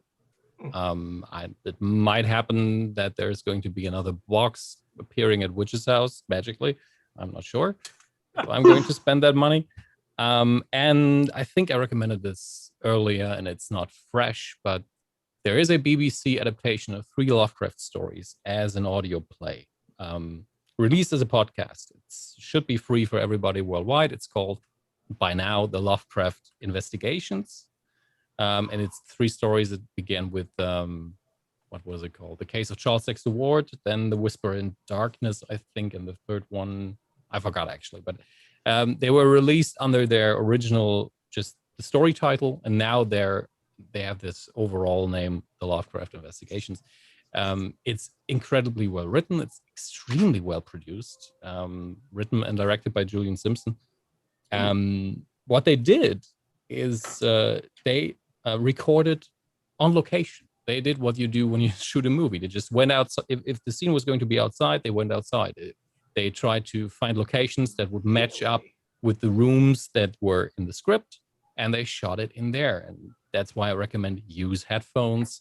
It's not quite extremely binaural, so you don't get a really great feeling of where everything is, but you are inside of that room in a way. That's interesting, because I listen to a lot of podcasts, and some of them always talk about, trying to build up the soundscape and how to modify that, and sort of like, but actually doing it on location, that's interesting. The great thing about it is that, or the tricky thing is, they had to put it into the story. So there's a podcast inside of the podcast. Right. Yeah. No, that's a common trope. What they do. Yeah. They do that. And I was actually trying to translate that thing into German and re-release it here, and for 2 years or so by now. And it didn't pan out by now because you need money to do that level of production. And neither Spotify nor I think Audible didn't even hear my pitch, but Spotify didn't want it. So that was a bummer. But it's well, they spent all their money on Rogan, so they probably couldn't afford it. Yeah, that was a good buy, wasn't it? Yeah, great, just great. Well, Spotify really just goody, great, just great. Yeah, done. I'm done. Yeah. Okay. Okay, is this a new thing? I don't know. I haven't been in a while, so I heard like the dun dun, and I hear this is like, is this new? What sounds? Okay. You know what I mean. What, none of us heard anything. I don't know what you're talking about, Scott. Yeah, Jesus Christ. You might want to ask your therapist about it. Which so- one? There's going to be a lot. John, that brings us to you. What have you got? Yes. So I'm gonna the second season of Mythic Quest just wrapped up 2 weeks ago. Nice. It's a great series if you haven't watched it. I know I've recommended the first season before. Second season's really well done as well. It's not what you always expect, that show. It's very it says deep things at times, and then just some other times it's just very sophomoric. It's the best game adjacent thing Ubisoft's put out in years. And they always have that one episode per season, it seems. One very or more serious episode Poignant. where they Yeah. go out on a limb and do something completely different, which connects to the main story, but very slightly in the first season, more so in the second. In the second season, it's a story, an episode called Backstory, and that's precisely what it is. And it's really good. It's really well written and surprises me. And I read some. I don't ever remember his last name, but his first name's Rob, the main guy and co-creator of the show. Talking about this when they had to do second season, they did the best to keep F. Murray Abraham away from the crew and out of the studio and everything because he's like, I'm not going to be the guy that kills National Treasure. So they did, and so that actually led to some stories that if you notice all the things he was in, it was very small casts, very small. Well, they put the pandemic inside of the story, so they had a lot of Zoom meeting episodes, and he was on an iPad in one episode, which was an okay joke. And I think in everything where he has been present physically with other actors, it was maybe 3 actors total. Yeah. But yes, it's the second season is just as good as the first season, and it leaves off in a very interesting place. And so I know that they haven't officially ordered a third season, and they haven't officially canceled it, and they've said that they won't work on any ideas of what the third season will bring until they actually get into the writers' room. Along the same lines, on Apple TV is Physical. That's been how is that? And it's enjoyable in a way that it's a drama series. The trailer will give you make it seem a little more happy than it actually is. Big trigger warning. Yes, if you. The commercials make it look a little more like a dark comedy. But it's not. Yes, it could be seen that way. There are parts that are humorous, but if you have eating really disorders in your past or present, or if you have body image issues, you should be wary of that show. You'd be very wary of the show. Yeah, it does it very well, but you might get triggered. Like it takes it nothing seriously. else. Yeah. And it kind of shows what that can be like. Anyway, sorry. It's a Apple TV, really, to be honest with you, has way more better content than it probably really deserves to have. Well, they have very few shows, but they're all good. They're all good. Yeah. 1971 was really good too. The documentary series they just did. I've been watching that too. Yeah. And has anybody of you watched Trying? It's a British show. I was gonna whether I was gonna recommend it or not was up in the air. But yeah, Trying is awesome too. I mean, no, I would recommend it, but I just didn't know if I was gonna bring it up here. Okay.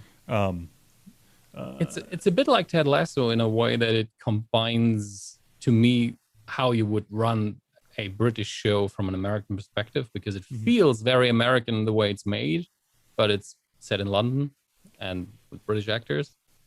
Breeders was like that too. It's a very sweet show, funny, sweet. A lot again. Ted Lasso is a good example. It's very much in that same vein where you can watch it and be heartfelt as well as uplifting and sometimes crushing. Right, sometimes a little crushing. I'll end with this one, which is actually over on Amazon. It's Clarkson's Farm. And surprisingly way better than I thought it was going to be. And they have some issues with Jeremy Clarkson, some of the things he's done in the past and said and whatever.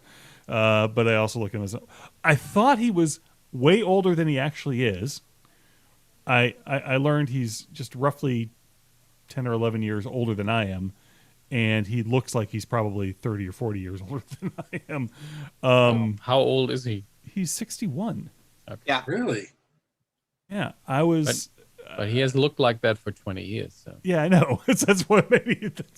But yeah, it's all about his 1,000-acre farm he bought, and him learning to farm and learning.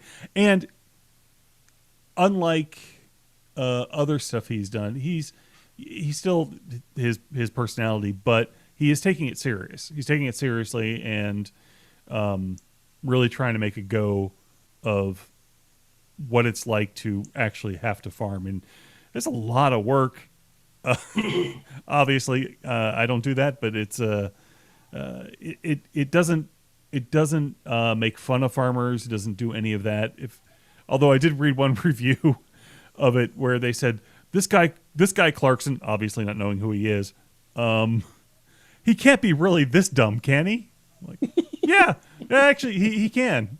As it turns out. Yeah, well, when people who grew up in the city are trying to run a farm, shit's going to hit the fan. Yeah, and again he's trying really hard to do it as in his Clarkson way, but yeah, it's very entertaining. It's very well, if you liked him on anything else he's done, you'll certainly like him here. And if you've been on stuff he's done, you'll probably still like it here. It's a very very nice show. And that's over on Prime Video, and you can get it just by being a member of Prime. And to get your Prime membership, head over to needcoffee.com/Amazon/give me my Prime. I don't know why I don't already have it. .com. Yeah, John is absolutely correct in that if you go to needcoffee.com/Amazon, or indeed just to needcoffee.com and click the Amazon link on the top of the page or anywhere that we have an Amazon link, then anything you buy in that session, we get kickbacks for, which is quite appreciated. So it comes to me. I just have one thing. I want to mention that the first half of the score for the Loki series is out. It's available on Spotify. Natalie Holt is the composer, and there's been a lot of things to like about Loki, but the music is fantastic. It is really, really good. And so I highly recommend going over to Spotify and checking that out. When the thing is done and the whole thing is released, I'm simply going to have to own that. So just search for Loki, you will find it. And that brings us to the end of another episode of Weekend Justice. And as we sit here, as the smoke is clearing from the crater that we've reduced this evening to for Dom, it's already like tomorrow afternoon, 6 a.m. I think it's only fitting that we stare at each other in frank disarray and disillusionment and say, check off. Check off. Check off. Check off. Would you like Flesh of Jesus? Okay, that worked. I do have to been say, on this sample forever. So. I do have to say this though. I forgot to on trigger warnings on Clarkson's Farm. It is the realities of farming too, especially sheep, animals, and lamb farming. So there are a couple of episodes that might be a little rough. And him dealing with the reality of what is happening, which he didn't seem to be too thrilled to be going. Oh yeah, meat doesn't start wrapped in plastic. But it does end that way. Well, it ends that way, but it doesn't start. And then yeah. But I mean, it ends being eaten. Wait, do you poop it into plastic and then wrap it up? What do you? Yes. Why? It's one of those subreddits that we talked about earlier. You are fucking up my therapeutic process. You know that. Wait, you came here for a good therapeutic thing. No, I thought I was resilient enough after months of therapy, but you people, you thought bad influences. You thought you're welcome. You thought this would be good and healthy. Is that? You stepped John, into a Zoom call with a bunch of smartasses. You're fucking up my therapeutic process. Holy Christ, we've been on here for almost 4 hours. But honestly, if you ever want to fuck up somebody, you call all of us and say, just point out every mistake everybody's making. I know. It's just the problem is it's been a while, so you remember fondly the good times, and then it's like, oh yeah, this is shit. Well, it's like if you ever wind up in Germany, Scott, you can go to Prague with Dom. Hey, Prague is great.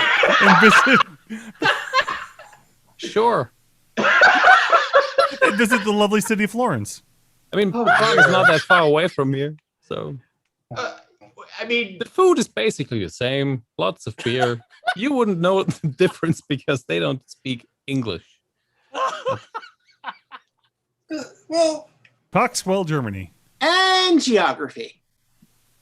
Oh. Although the Museum of Communism is above a McDonald's, that's pretty great. Yeah, that is great. They should have changed the logo for that one. I spent 3 weeks crash coursing myself to learn Czech to go to when we were going to go to, and then everyone spoke fucking English. Drove me out of my fucking, because they all wanted to like, but they all spoke like 80s Stallone movie English. It wasn't like. Yeah, I was only in Prague once, and the waiter in that restaurant was drunk, and they brought us the wrong food and the wrong beer, etc., and we were complaining, but they were nice and we were nice, and they apologized by saying, "We're drunkard. We're all very drunkard."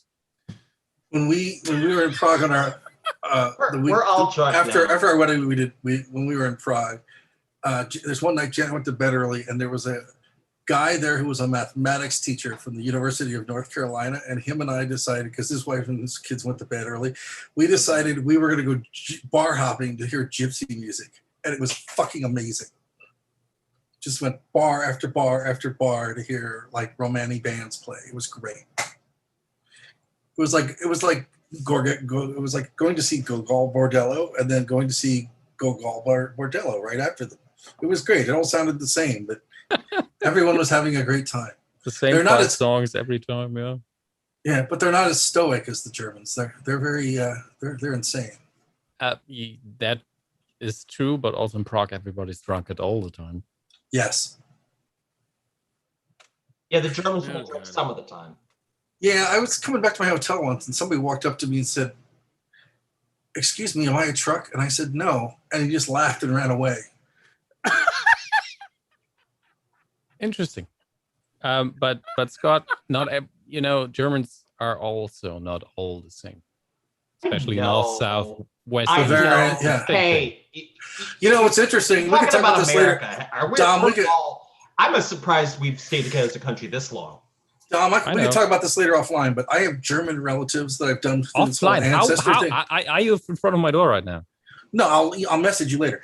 But there are relatives I had in Germany that are in one, like Bavaria, but there's other parts of that I know that were German that were in other parts, and they like it's very much like here, like people from one region of America don't like people from the other. Yeah. It was really interesting. And they all hate my Austrian relatives, which is funny. Which is odd. I don't have an opinion about Austria. No. But I'm very relaxed about people in general. I hate them all. There we go. Yeah. Welcome to the dark side. I mean, isn't that an entry condition for this podcast? I do too. Pretty much. No, not really. All right, I'm gonna go pee. You kids have fun. All right. See you guys. Talk to you guys later. Guys. John, stay dry, John. Yeah, just don't go outside. Wait. Yeah. Enjoy your cup. See you. Gators everywhere. Gators. Bye. All right, guys. See you later.